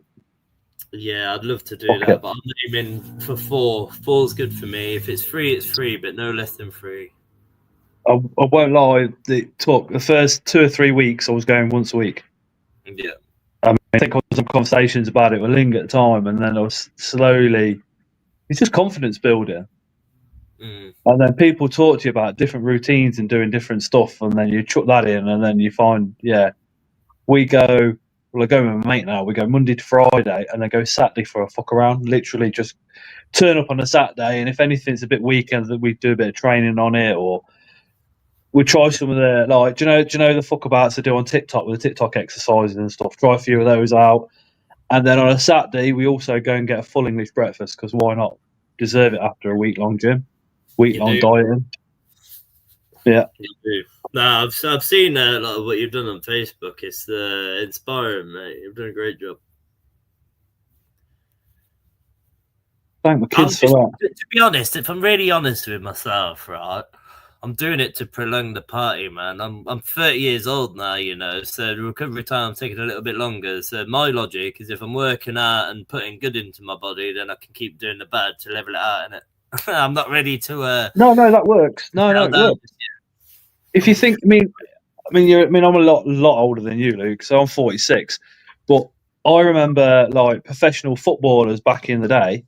You'd see pictures of them in newspapers, maybe the odd clip in video clips, and they're when they're not playing football, having a few beers, a couple of cigarettes, and then when they're back on their pitch, they're running around like headless chickens, and it's basically from the training that they're doing through the week allows them to carry on and have that party lifestyle.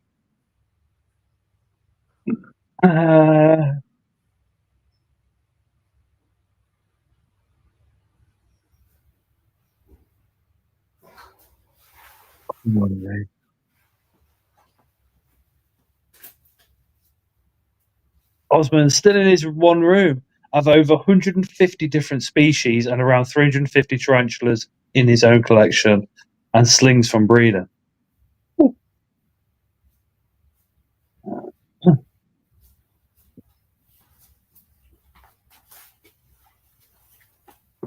Sorry, Scott, I had to run. My bladder isn't of my age, mate. It's built of paper mache.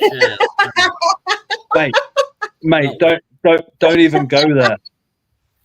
Try doing what I'm doing, which is 4 litres of water on top of what you normally drink per day. Nah, I couldn't do it, mate. So you don't count cups of tea or water that's in a protein shake. I tell you what makes me, mate. I'm pissing all day long. Aloe water, aloe vera water. Oh my god. I drank a litre of that at work all through the night last night, and I was just bursting. But I needed it to stay awake. But all these professional dudes say if you drink a lot of water, it helps you to lose weight because the way you get rid of fat is by pissing it all out. Don't ask me. I ain't got a clue. So I just said, yeah, I'll drink more water then. Okay. And if you don't want I kidney think stones, drink water. I think it's because it fills you up a bit. more Yeah, as I've had well. them. So- They suck. Drink more water. Yeah, exactly. Oh, mate, kidney stone. Well, you know, I've actually seen on the pain threshold, they're right up there with the worst. And I can tell you that that is quite accurate. I'm telling you, mate. What? Jesus. Mate, when you're telling me about it, just, I don't want kidney stones. Yeah, mate. Well, it's after 9 now, so I can say in it. But what you would think would be the Yeah. worst part is passing the stone is actually not. It's when it's going from your kidney to your bladder, mate. I cannot describe that pain. Oh my god, coming out, it came out like a dream, mate. But yeah, going from kidney to the bladder, no. That's the bit that I think about. I think, well, when it comes out your doodah, your tickle tackle, that bit should be all right. But the pipes that go down to it are fucking tiny. Mate, I thought I was dying. And I doubt if these kidney stones are polished. Do you know what I mean? And lubed up, ready to go through. They look rough as fuck. Mate. It's funny because my stone actually came out while I was, and they said for me to keep the stone because they could send it off and tell me how I got it. But it came out when I was on a ferry and I was surrounded by people and it was stuck in a little bit in the urinals. So I thought, sod it, I don't care what it is. I'm going to just drink more water like that'll be right.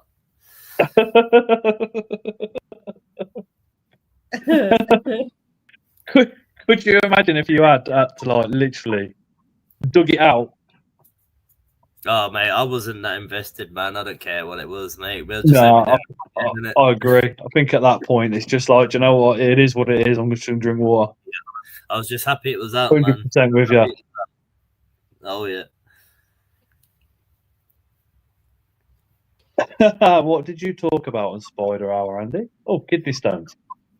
I didn't know spiders had kidney stones. They might. Yeah, Have they got kidneys, Rick? Have they got kidneys? No. No. No. They don't have veins, but they have the arteries, but they don't have a full circulatory Have they got system. anything? Have they got anything that filters the hydraulic fluid, for want of better words? The hemolymph. It goes into spaces between the organs, so there's no veins. It just goes into sinuses. So no. And the copper in certain compounds just gets directly absorbed into the bloodstream. Like it doesn't get filtered like us. We filter it, but it doesn't with them. It just goes straight through in. Oh. dodgy kidney stones. Has anybody in chat got any questions or anything that you've been thinking about, querying?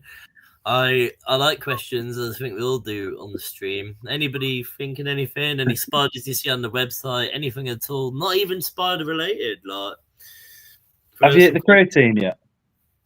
Sorry? Have you hit creatine yet? Yeah, I'm actually going to buy some more tomorrow. I did do some of it. Yeah, I don't know what it does. I know it's something about water or something like that. Mate, creatine is like one of the best things you can do when you're training. Yeah, I'm coming to Lem because I'm coming to the gym with you. It's so funny to go to the gym with.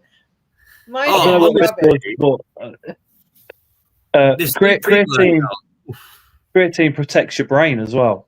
So it stores up in the brain. So there is evidence to suggest it helps protect from dementia.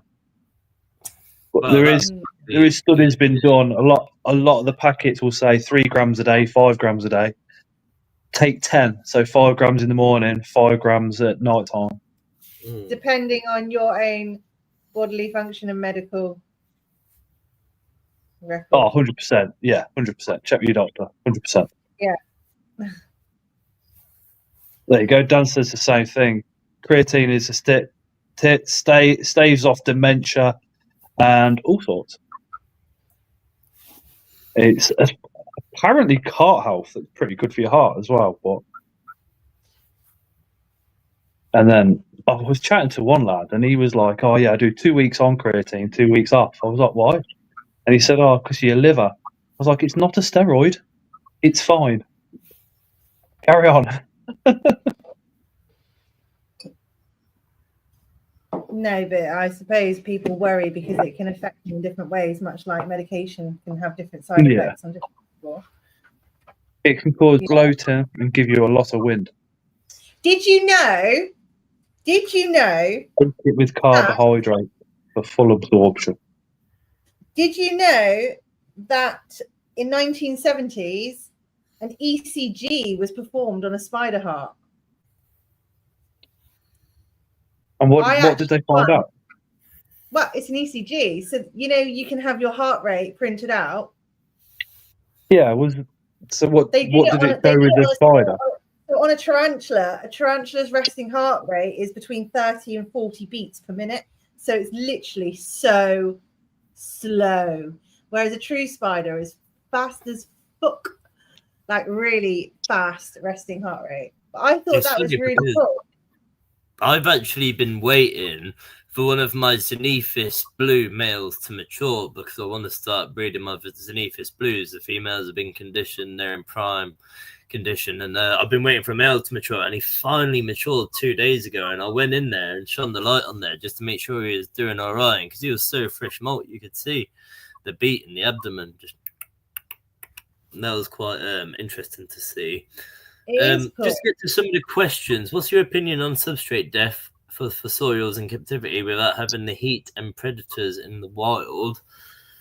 They still burrow down into it. Yeah, so Virus. For my fossorials, I put them, I give them the adequate substrate levels. I don't really know exactly what you mean with regards to that question. I mean, I know down in the burrows is a lot cooler than it is on surface level a lot of the time. Are you more so going with the temperatures and stuff? I'm not too sure how to answer that one. I'm not going to speak on this because I'm doing something. I mean, I always found if you give them like a lot of substrate, they'll burrow down to the bottom. And if you give them half of that substrate, they'll burrow down to the bottom. But you're keeping them like terrestrial opportunistics. Yeah, instead of fossorial.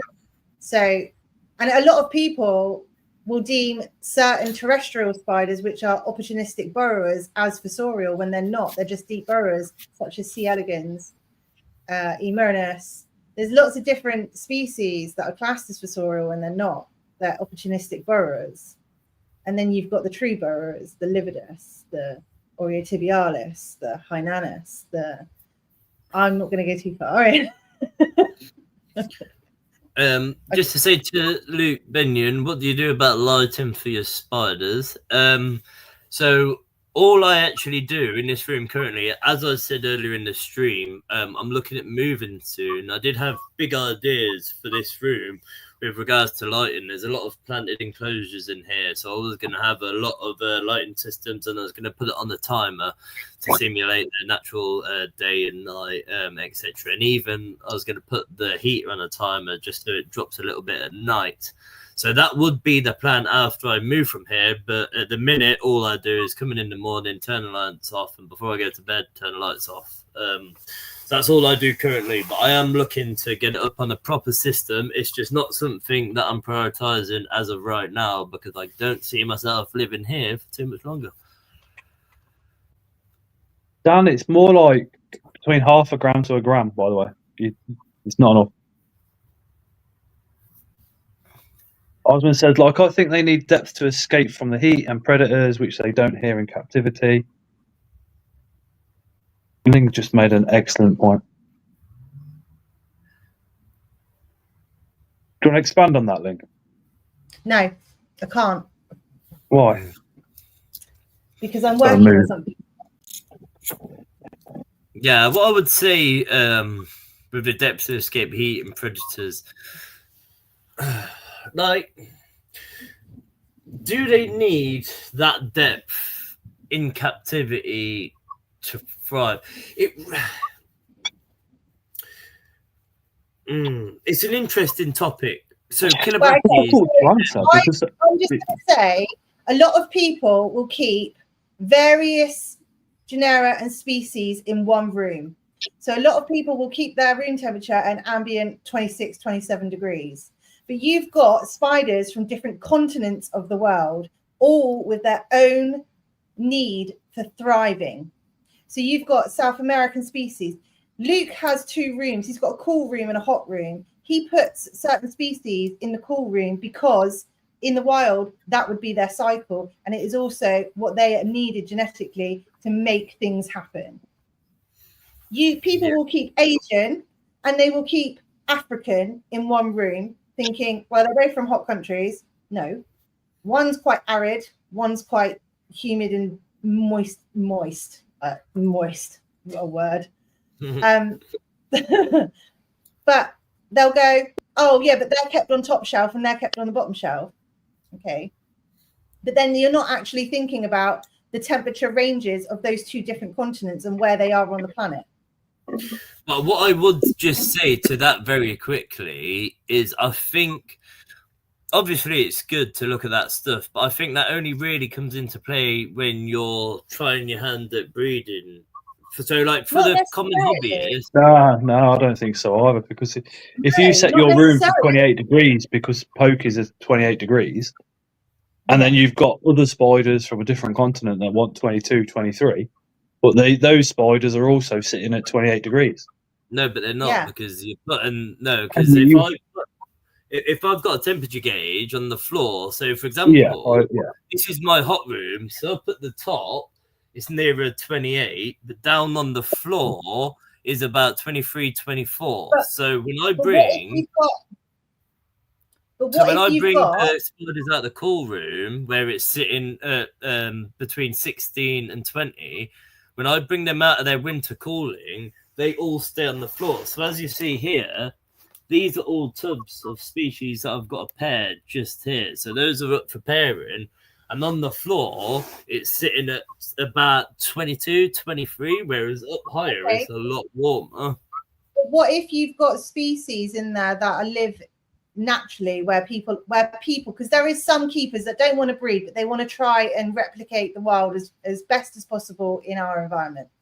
So what if you've got spiders where they've researched and they've got field experts feedback that these spiders' ambient temperature, nighttime temperature is like 32 degrees. So they've whacked their heat up. So the lower end will now sit at 24, 25. That's still too hot for some species. No, that is true, but then that's also where you've got to be careful, kind of like what species you're keeping and at what temperatures, because I don't want to be. That's what I'm saying. People will just buy spiders because they're pretty. That one's blue. I want that blue one. I want that purple one. Oh, I really like that. I like it's got a zebra butt. Like they don't really think about, but then they'll go back and they'll go, oh, I try and keep it as close to the wild as possible, but they're not. Yeah, but then you can also say. You could all. I think you are right, but I think this more so comes down to like breeding for me personally, because you are right in saying that. Hey Claire, welcome back. For example, some of the species like Harpictia, for example, there's no way that you can keep them like they are in the wild because in the daytime it can be scorching hot, and at the nighttime it can be freezing. There's no way that you can replicate that in your collection. But how many people are keeping Harpictia and breeding them successfully in captivity? Yeah, they are. The point where the difference in temperatures. What is the fossorial depth and how that would affect? So it would depend on what temperature you're keeping your room at for your species. Because if you're keeping all of the cooler ones at the bottom and there's not really any room for, let's just say, for example, a Chilobrachys, which, you know, the southern is in at 30 to 32 temperature night range in the wild, and that's what they're trying to replicate. But in the north, it drops down to 9-10 degrees. And that was told to me by Martin Lee. Yeah, so that was told to me by Martin Lee. So it depends what they're actually wanting to do. So if they've got a northern species, are they wanting to be able to have that burrow in captivity, drop that temperature a bit lower? If so, give it more substrate and bring it down a little bit, just so that it can. I do know what you're saying, but if, like, say for example, with a lot of these species, like if you're to look at the temperatures in the wild and where they're coming from and the temperature ranges, these spiders are now in collections within the hobby, and they're being they're reproducing, they're being produced within the hobby. So it's like, but what if they've purchased a wild caught spider? A lot of spiders are wild caught. Yeah, but that's what I'm saying. What if in their collection, these spiders that they're wanting to replicate now is wild caught, but the other ones are captive? But you can't replicate the wild because it's the I'm wild. not saying you can replicate the wild, but Osman said that, well, he asked you a question. He said, what did he say? What is your opinion on substrate depth for fossorial in captivity without having the heat and predators in the wild? So I was just talking and making comment on the heat of different people's rooms. Some people will say, well, they've heard on the grapevine, if I'm comfortable, the spiders are comfortable, so I don't give them heat. I just keep it at room temperature. You've got loads of different ways of how the hobbyists are keeping. So it would depend on what you're doing personally or what you're trying to achieve as a hobbyist. So if someone did put their room up at 32 degrees, you need to ensure that wherever you put that particular species of fossorial is adequate for it. Even though it doesn't have predators in captivity, because you're in control of what you're feeding. Yeah. For me personally, I do understand what you're saying. Yeah, for me personally, I give them quite a lot of depth because I like to see the turrets going down, but then I have been getting into the habit of using and ordering from Custom Aquaria haplo tanks because I do keep a lot of fossorial and I just like seeing the way they're all going. Oh, it's only me. See, that's quite interesting. What you're saying there, Osman, because what I actually do with my Kilobrachys is I house them very different. I don't house my Kilobrachys fossorial. I never ever have. So with my Kilobrachys, I actually keep them in the 9-litre rubs, and they've been in there, and they will burrow down. I put a lot more substrate in there, so it's quite full, but they have been thriving and producing egg sacs in them enclosures, and they all sit on a pretty consistent temperature of between 23 to 26. And they're producing and they're happily living. And, you know, I've had some of these Kilobrachys in these enclosures for absolute yonks, and they're doing all that they should. Do you think it's down to your enclosures that you've chosen, Luke? Like, you know, the material and how it's holding? What? Sorry? Do you think it's down to the enclosures that you use for them? I'm just asking you questions, by the way. Down to the enclosures that you've chosen, because you said you're keeping them in 9-litre tubs. Do you reckon it's down to the material that's like kind of keeping their substrate in their little environment inside at a good, stable environment for them? Or I mean, from my experience in the hobby, I would say I've only recently got the cool room. So now that I've got 2 options, I'm working on species where I cool them down and I warm them up and replicate the seasons, etc. But for a lot of the species like Kilobrachys, Samopaeus, and even Postlepharia, I can never really say the name, Patinachilus, the OBTs, whatever, Phrixopalm aviculera, all of the species that I've bred have been kept in a room that is constantly between 23 and 26 as a mid-range. Obviously, it's hotter up high, cooler down low, and then obviously through winter, the room is naturally a little bit cooler, and in summer, I turn the heater off and it gets up to like 32 in there. And all of the breedings I've done over the years have been in these conditions, and I've just moved them up and down shelves. So I think when it comes to keeping tarantulas, as long as you're keeping them warm, if you're okay, they're okay is more so for surviving and not thriving. You know, That's to be a thriving, you need bullshit to heat your statement, room. that You is. need to keep your spiders hot. But Would you say Yeah. when you're doing your breedings with those specific spiders that you just mentioned, would you say that if you kept them in glass tanks instead of plastic, would you reckon it would make a difference, or do you think that it doesn't matter on the material of their enclosure? Well, the way it's hard to really. Because plastic would retain more condensation than a glass. Well, that's what I find. It's hard to really say because I use more plastic than glass, but I've produced, for example, the Monocentropus balfouri is a Cuttrell blue baboon. We've produced them in glass and plastic equally, just the same. It hasn't really had much bearing, so it's hard to say.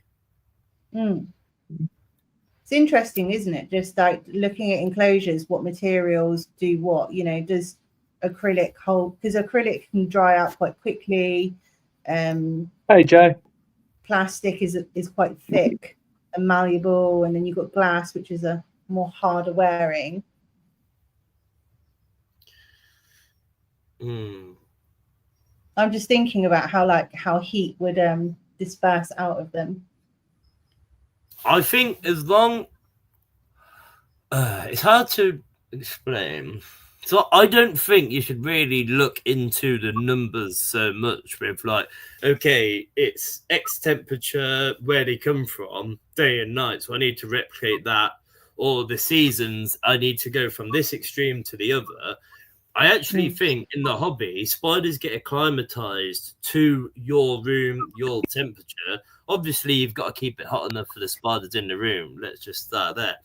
But for example, you know, if a spider needs a drop in temperature in order to be seasoned so you can reproduce from that species, then I think if you drop the temperature significantly, I don't think the temperature matters too much. So say, for example, in the wild, if their winter is 9 degrees, but you're keeping them in winter at 15 degrees, I don't think that difference in temperature matters so much as opposed to you actually dropping the temperature, for example. So when I'm keeping my spiders hot for conditioning at 25, 26, one summer where they come from, the temperature that summer might be 5 degrees hotter or 5 degrees cooler from year on year. It doesn't really matter. I think so long as you're giving them that drop in temperature and that increase in temperature and it's significant enough, it works just the same. I don't think you need to look at the numbers too much because temperature's changing all the time, you know, like it changes year on year. As long as you're dropping and cooling and then upping and warming, I think it works the same. There is a well-known breeder that drops temperatures by 2 or 3 degrees and then puts it back up by 2 or 3 degrees, as opposed to the bigger drops that you see in the wild. Yeah. And is as successful as everybody else, if not in some cases better. Yep. Just so many variables, it's unreal. I just want to mention very quickly. So with regards to, have I heard of Megascopula megaseta, and are they available in the UK? Have I heard of them? Yes. Are they available in the UK? No. Megaseta I haven't came across, and I'd like to see them in person. I do believe that they are a separate species of Nephis, but I'm also very cautious because, for example, Xenophis species tenebris, it is widely considered that they're actually just Imanis. And over in Europe, I think there were some sale ploys at one point because you used to see Imanis going by the name of Backfire, for example. So until I'm absolutely certain about a species, I don't bring them into my own collection. Now, Megaseta is a species of Xenophis, as far as I'm aware. It's not a species that I've been able to look into, research, or see with my own eyes too much. But I do keep all species of Xenophis here, bar Megaseta. I keep Tenebris, although I'm not sure if they are just Imanis. We'll wait and see. But I keep Light, bright, blue, white, emanus, intermedia, and megascopula. So yes, I have heard of them. They're not in the UK as of yet, as far as I'm aware. I'm not sold on them 100%, but I'd like to pick some up at some point and see for myself. Kerry says, Luke, would you say the Anquatia species blue are similar temperament to the Chileensis? No. So, the Anquatia species blue, as I say, I'm the first person to bring them into the UK hobby. I have never seen an adult. The only ones I've ever kept are the ones that I've got here. I think I've just got 3 left now. They're grown really well. They will not be similar in temperament. I would imagine they'd be a little bit more skittish and reclusive. Anquatia is a genus of spider which lives at altitudes. They do need to be kept cooler, whereas Chilenensis are from Chile, where it is considerably hotter. But then again, in Chile, the difference between summer and winter is quite drastic. So, yeah, in terms of temperament, I would imagine the Anquatia would be a lot more reclusive. The Chilenensis is a very strange spider. It's like they have no survival skills. So, for example, when I've dealt with the larger Chilenensis, they are so outgoing. They're always wandering. They never really hide away, whereas I'd imagine the Anquatia blue would be a lot more reclusive. I hope that summarizes that up a little bit for you. How long's the discount code active for? Theorizing, because I haven't actually kept them long enough to tell. So I'm only theorizing here through the experience of keeping X amount of spiders and X amount of species from different regions. I'm just theorizing here. I could be totally wrong, but I would be very, very surprised if they were similar in temperament. How long's the code active for, Luke? Until midnight. Till midnight tonight. Till midnight tonight. Awesome.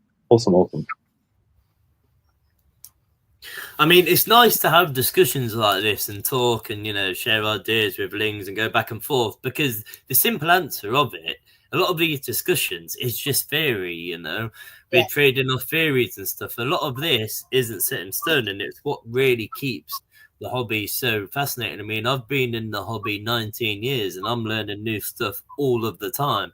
I would never, ever consider myself an expert because I've dealt with them for so many years and for even beyond half my life. I've kept spiders more than half the time I've been alive. I've kept them for 19 years and I've been 11 years without them. So the majority of my life I've kept spiders. I'd say I'm experienced in keeping spiders, but an expert, no chance.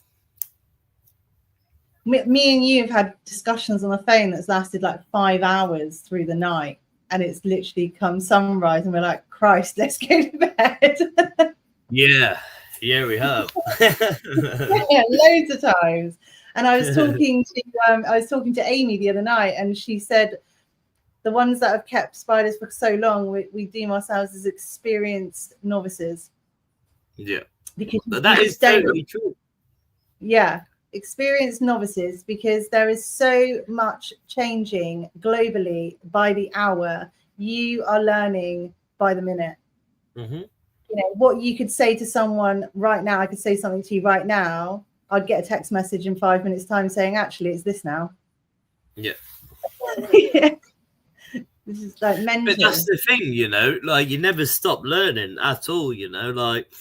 I could do this for the rest of my life and I still wouldn't say, I'll just say I'm experienced. That's what I'd really put it down to, There's so much to learn. There's so many different species. There's always new species.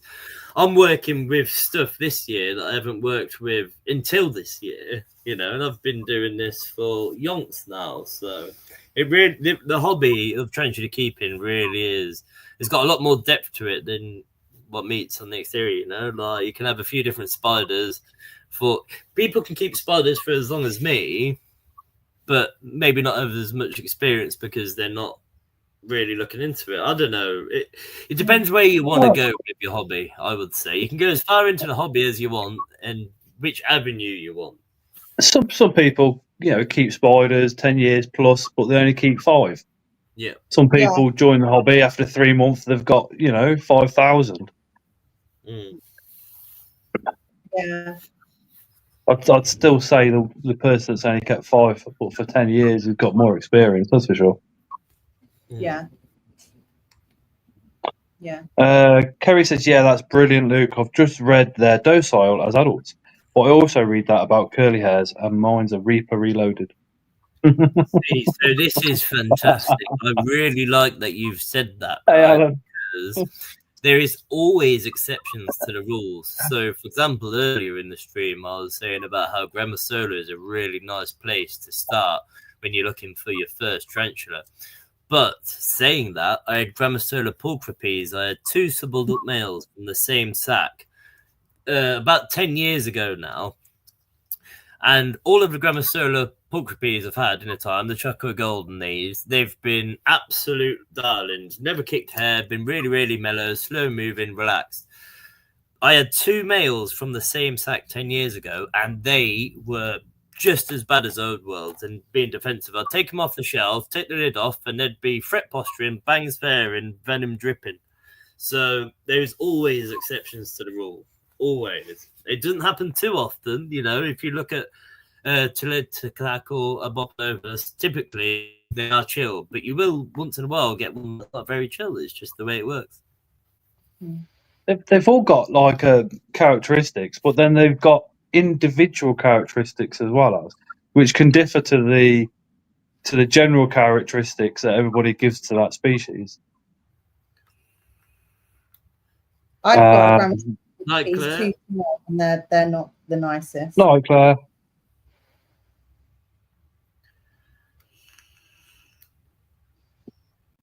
Mad Animal House. My pal had a curly hair that was exactly the same. Used to charge out the enclosure at her any time she opened it. You have to knock the door first to let it know that you're coming in.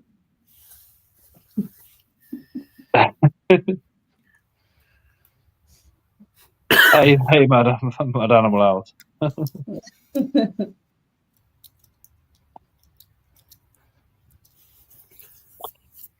I've got I think some spiders can be a lot more defensive when we first start keeping spiders. And like in my case, that was my fault for buying a couple of spiders and not doing enough research in the first couple of months. But then you do your research, you change the substrate out, you correct this, put more substrate in possibly, or a more appropriate hide, or a larger water dish, increase humidity, or however you do it, and then suddenly they go from being very defensive to being just a defensive normal tarantula. Do you know what I mean? See, I do quite like that you say that as well, Scott, because people that are watching the stream or, people that haven't been in the hobby so long, you are going to make mistakes. It's not the end of the world. You're not going to get everything perfect the first time round. It's absolutely fine to make mistakes. But if you are keeping these animals, just do the courteous thing to research them, and that's it. That's all we can do. But we all make mistakes. I make mistakes even to this day. We all do. So don't beat yourself up about mistakes or anything like that. We're all here to learn. And we all asked the same questions when we first started as well. Yep. And we still forget, and we still ask those first questions sometimes. Yeah, 100%. And don't beat yourself up with the Latin names either. No. Because not at all. I mean, I might be able to pronounce them in a video, but that's normally because Link sent me a voice note and I've practiced 1,000 times. Said it once in the video, and then that's it. I can't pronounce it again. I'm just there to laugh at you. I'm just there to laugh. Makes me belly roar. Orphanaceous Philippinus is just mental. Goes after basically everything. Very nervous, very defensive. Don't like to call it aggressive, but it's not far from it, says Osman. Jay says, my old worlds are 100% more chill than my new worlds. My new worlds are actual dicks, especially my Nando Colorato Vilosis. But to be fair, right, if you think about this, and I have quite a few times. If you are an old world and you're sitting there, it's like how can I refer this to humans? So imagine if you're a mixed martial artist and you've been training jiu-jitsu, taekwondo, and all the other mixed martial arts for 20 years. You're hard as nails, and somebody comes along and they say something to you. You've got nothing to prove. You know you can wipe them out, so you just let it blow over your head, let them carry on the business. So you look nice and chilled. But if you're that dude that's like blags his way through, not very hard and everything, maybe when you get into that same situation, you start shouting because your mates are there and you've got a point to prove. Do you know what I mean? So I'm wondering if the old worlds literally know that they can do the damage, and that's why they're so chill. They're like, well, I'm chilled because if you come any closer, I will have you. But at the moment, I'm quite happy with where you are. But I do know that if you come closer, I can inflict a lot of damage to you. Therefore, I wonder if they do think that because of that, they can chill out more. Whereas the new worlds have to give it more of a threat pose instantly because their venom isn't as strong as. I think. Well, who knows if they even think that deeply or if they think at all.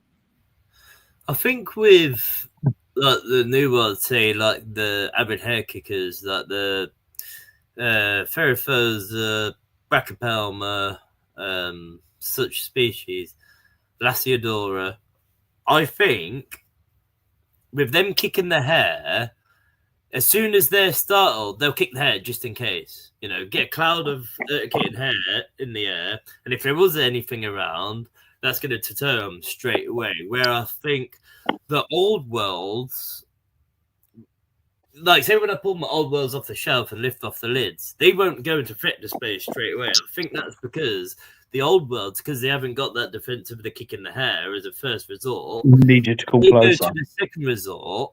If it is a predator, even if they're baring their fangs and giving that defensive warning, you know, 9 times out of 10, if it is a predator trying to source out some food, then it doesn't matter if they're throwing a threat display, they're going to eat them.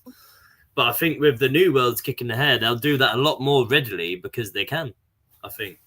Plus, I mean, it's they say it with snakes and everything. The venom takes a lot of energy to actually produce. So they conserve it for prey items mainly. So maybe the old worlds, because they've got that more potent venom, maybe they just sit back and chill because they know it's a lot of expenditure. 1, to actually strike in the first place, 2, to inject the venom, but then 3, to actually make that venom again to fill up the glands. Yeah. It does make me wonder, though, like when spiders are startled in the wild and the old worlds, like when they are startled to the point where they have to throw up their defensive posture and be ready to bite, I'd imagine a lot of the time that's not going to do too much good work, really. No. I think if it gets to the point where they need to defend themselves like that, a lot of the time they're going to come out on the worst. Because, I mean, their main predators in these places are like mammals and birds. So they're used to that, maybe. I don't know. It's an interesting one. Because I think that's their last resort. I mean, a lot of spiders will run and hide before they throw a threat posture. Whereas if I pull off my Brachypelma smithy, just up here and take the lid off, she'll be flicking air before I get the lid off. But if I pull off the killer brackies that is right next to it, I can take the lid off and she'll sit there happily until I give her a little poke and then she'll be like, hey, what's going on? So that's why I say some of the new worlds are even more defensive than the old worlds, really. I wonder if it's because, like, a lot of the new worlds that we refer to as hair flickers tend to be terrestrial. Yeah, if they were down in the hide, and a lot of the defensive old worlds tend to be arboreal or fossorial. And if you think about that, fossorial, they're down in a burrow. So for them to be defensive, you've got to fuck about with their burrow for them to come flying out and give you. So they're feeling threatened. And the arboreal, well, obviously they live inside the court box. So again, if you're fucking about with that, they're going to come out and go, yeah, that's my house. Do you know what I mean? You're getting a little bit too close there. Well, I With think terrestrial, quite- they can see you instantly, so they feel the threat. Maybe they can see the threat a bit more. Do you know what I find quite interesting? Is Go on. terrestrial doesn't really exist in, No, of in course nature. not. You know, so our spiders that we're calling terrestrial, like our brachypalmas, in the wild, they're all living in burrows. There isn't Aphnopalma really a terrestrial samani. species. The amount of times you see Aphnopalma samani on about this much substrate, Mhm. and yeah, I filled up an exoterra half the way, and even the mature male burrowed down into it, and they live in the burrow. Well, they're found in wall crevices. They're found in Exactly. ground. They're found in banks. But you don't have Like- terrestrial, do you, in the wild, typically? I mean, there might be an exception to the rule, but you don't have terrestrial. No, Look at a lot boreal. of the palma species that literally live halfway up a wall side in the Mhm. crevices of a wall. I do just That's want to not- say to Osman, prefer dealing with old worlds over new worlds. Me too, mate. Yeah. Give me the spiciest Asian species you can find, or even a Marinus, adult female. That Give is me that species pack. ling. Species ling. But you Yeah, can't deal with that. Give me a species ling, any data pack of I- any size, I bet- over I a bet bracket. you species ling would fuck you up. You think she could, but she couldn't.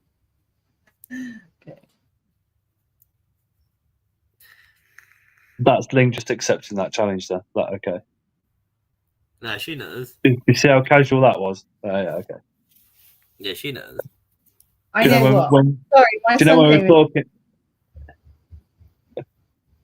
What do I know? I can't really recall exactly what the conversation was, but they were saying like, I said Ling. I said Luke couldn't handle species Ling.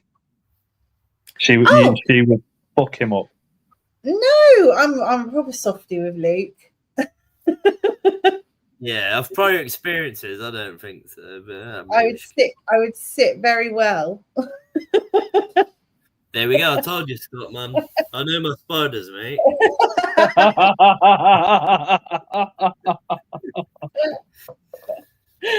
Oh, jeez.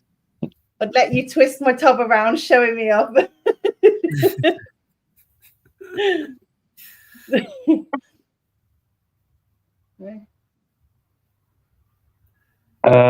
Dave says, I love the spices link. I only have to go near its enclosure link and it's full attack and kill Dave mode. Yeah, I gifted Dave a spider that he's never had before, an Asian, and he likes it, which is good.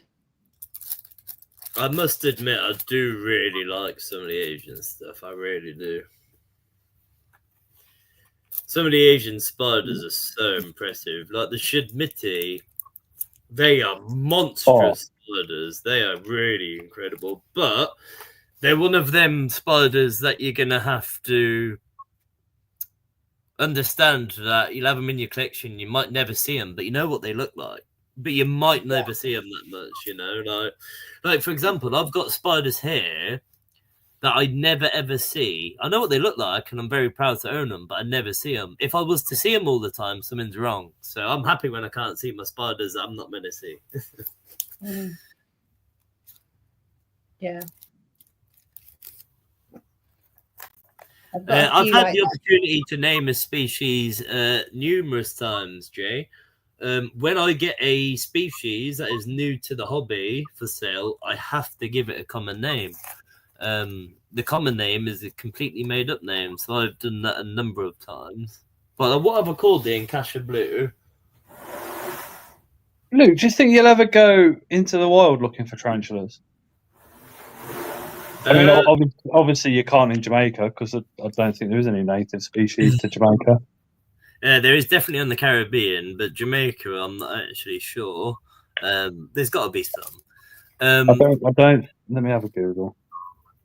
But what I would say is, I've actually been invited on some trips to go and see them out in the wild.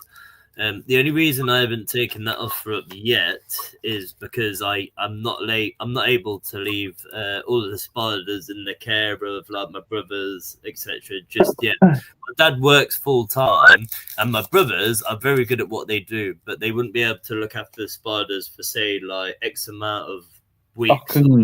I can give them a hand at weekends if that helps you out. What I'm doing is I'm training them up. One thing that I'd always loved to have done, and I appreciate that, Scott, is Anytime. I'd have loved to have travelled in my younger years, but I didn't. I went out and got a mortgage when I left home, and I've been locked down ever since. So what I'm looking to do is I'm looking to travel to X destination with a few friends, look for spiders in the wild, just so I can improve my own upkeep when I bring it back to the hobby, and travel around a little bit and do a few weeks to a month or so at a time over the next few years. Yeah, that is something that I'm definitely looking into. I think a spider trip, kind of following yourself, Ling, Martin Lee's Martin Lee's is good. I'd be game actually. Would be fucking amazing. Oh, Martin's incredible. I did Google tarantulas in Jamaica. Overview on Google says there are no known species of tarantula native to Jamaica, while other Caribbean islands do have them. Jamaica is unique in this regard, possibly due to introduced predators. Some sources suggest they may have been completely killed off, leading to a lack of tarantula presence in the wild on the island. Yeah. I would have thought the same predators would live on the other islands as well. Would have been introduced there, though. I mean, I don't know. You would have thought that there would be a species of tarantula in Jamaica. You would have thought. But the thing is, a new species is being found and described all the time. I'd imagine there's got to be some in there for sure. I wonder if this goes off described species, actually. Yeah, there's got to be. I wonder. There's got to be. I'd have thought.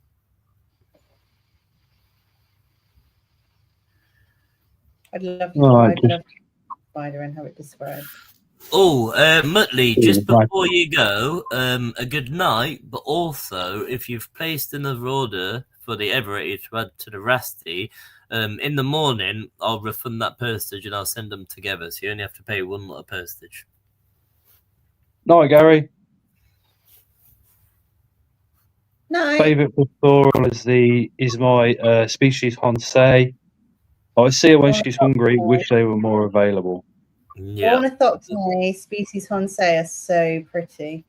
Yeah. So the Hansei are so nice. Yeah, I'm not surprised to hear that that's your favourite. They're a smaller species, aren't they? They are really nice. I had the species Jaroslava up until recently. I was actually offered some species Hansei for retail, but they're so expensive, so I decided not to buy. They are expensive, and I think the blues and the orangey golds make them even more.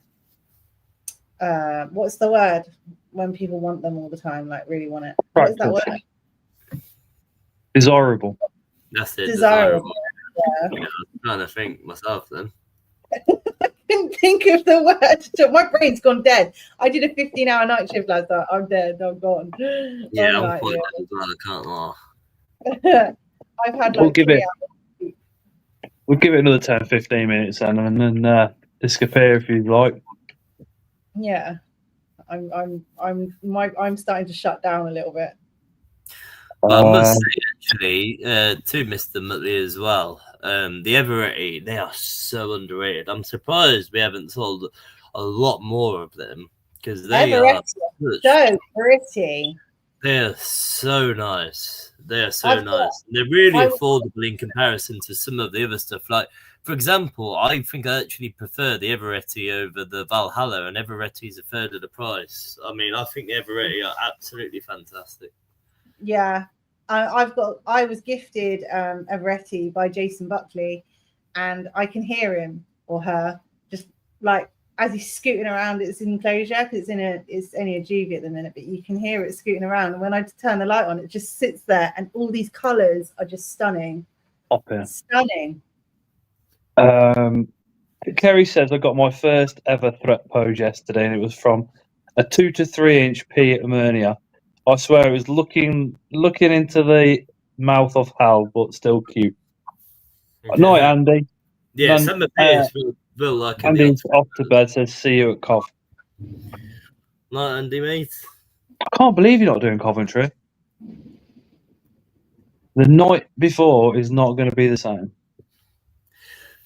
Very quickly, that is, I'm gutted I'm not making the night before either. That's the best part for me. I love the Coventry pre-show, but we'll just have to do it for Mildenhall. A Friday night at Mildenhall and a Saturday night to top it off. Osman, what you say with regards to the Valhalla, I have also heard somebody else say this. I think the picture stems from an older adult female. Now, this is something that I've noticed myself with certain species and pictures that you see displayed online. So, a lot of spiders and a lot of the pictures, how do I say it? They enhance them. I can literally take a picture of a spider and enhance it to make the thumbnail look better. I don't, because I think it's incorrect. Like with the scorpions as well. A lot of the scorpions aren't that popping until you want to start playing around with the settings and changing the colours and stuff like that, and you can make them look amazing. But then I think, well, if you do that, somebody buys it and goes, "Fucking hell, Scott, this don't look nothing like yours." And I think that's what happens online. I personally think that some of the adults gets photo edited and photoshopped, and then you buy a tiny little sling, and by the time it's an adult, you've forgot that picture anyway. That is true, and people are doing that. But also, I've noticed. So, for example, the Perslephoria black back in the day, when you had black Metallica females, they're just older females. That is the same for a variety of species. So, say the Valhalla, when you see that picture of that one with a big green carapace, I think you're only going to achieve that in older adult spiders, which are full grown, a bit rugged, mature. They dull out to them colours and look more like the pictures you see online. I think younger specimens and younger adults. How do I say it? Like, I've got species here. Like, I've got megascopula females, younger ones and older ones, and they look very different. They've all got the big scopular pads and the back legs. But different age spiders look different. That's what I would say when it comes to that. People do mess around with saturation sliders when they're trying to advertise spiders. And for me, personally, it is so unnecessary because they're just as beautiful in person. You don't need to be messing around with the lighting. And when you mess around with the saturation, it makes it look like AI, you know. It's not necessary at all. I know you said, like, Metallicas go black when they get older, but the one I got from you, that was obviously blue. Obviously not an adult. But when it molted, it's got black on it. It's got a lot darker, but the blues have got. It's a beautiful, beautiful spider. Yeah. Compared to other Metallicas or the other Metallica that I had, much better looking. Yeah, it's true. Like, so, for example, some of my so say for example my adult female Solaris is beautiful, vibrant oranges, but even though she's adult, my other adult, which is probably 5 years older, is really deep, dark tones. So spiders change as they mature, and I would imagine, Osman, with the Valhalla, because they're younger specimens, as they mature and get older, them colours will represent more of what you've seen pictures online. I think it's an age. Do you remember a few years ago that picture of that Brachiopelma on Facebook, and it was bright pink and black, and people were like, "Oh, where can I get this pink spider?" Oh yeah, they do it every now and again. AI doesn't help either. No, now everything is AI. Like it's so, and AI has got so good. Before you go, Mr. Muttley, I'm sorry I don't know your name. It's all inclusive in Jamaica, so I'm going to refund your money. And even if it wasn't all inclusive, I'd still refund your money. I appreciate you putting in the orders tonight. I'll refund your money. It's very kind of you, but No, that's fine. I'll refund that for you in the morning, my friend.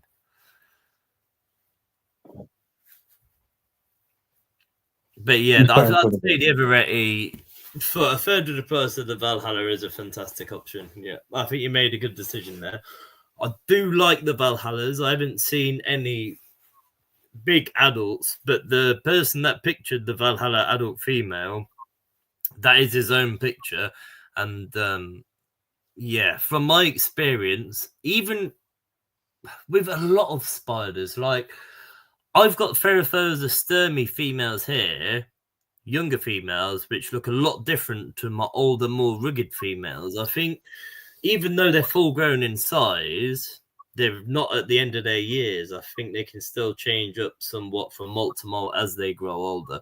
Like if I compared one of my fresh adult Metallicas next to one of my older adult Metallicas, if I took a picture of each and put them side by side, you'd say they're two different species. So I think that is just what it is, Osman. I think the more mature spiders, the colours change a little bit as they age, I think. That's what I'd say. It goes on to say needs to wait a couple of years, guess. Now it's just a brown Asian arboreal. Gary, Mr. Mutley, yeah, they are amazing. Oh, yeah, you got that one. Yeah, the Everetti are beautiful. And they're a really nice size. They're actually a little bit bigger than what they're listed online. Which is normal for Luke. Yeah, nobody moans when it's bigger, innit? But actually, they do. Well, I've actually had somebody message me before. Don't. It was bigger than advertised, yeah. It's all right. It's fine. I understand. Maybe they weren't prepared. It's all good. Yeah. All right. I've just seen the time. I think I'm going to have to call it a night, unfortunately. Again, sparspiders.co.uk. Code Coventry, capital C, followed by the number 25. Gets you a discount up until midnight of tonight. So you've still got a couple of hours to go browsing the website.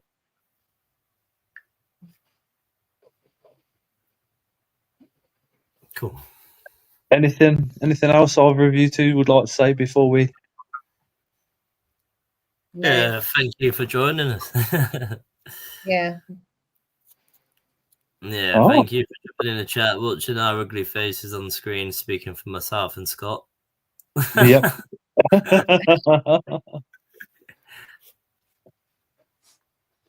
Appreciate everybody that's turned up. Massive thanks to everybody that's been here from the start.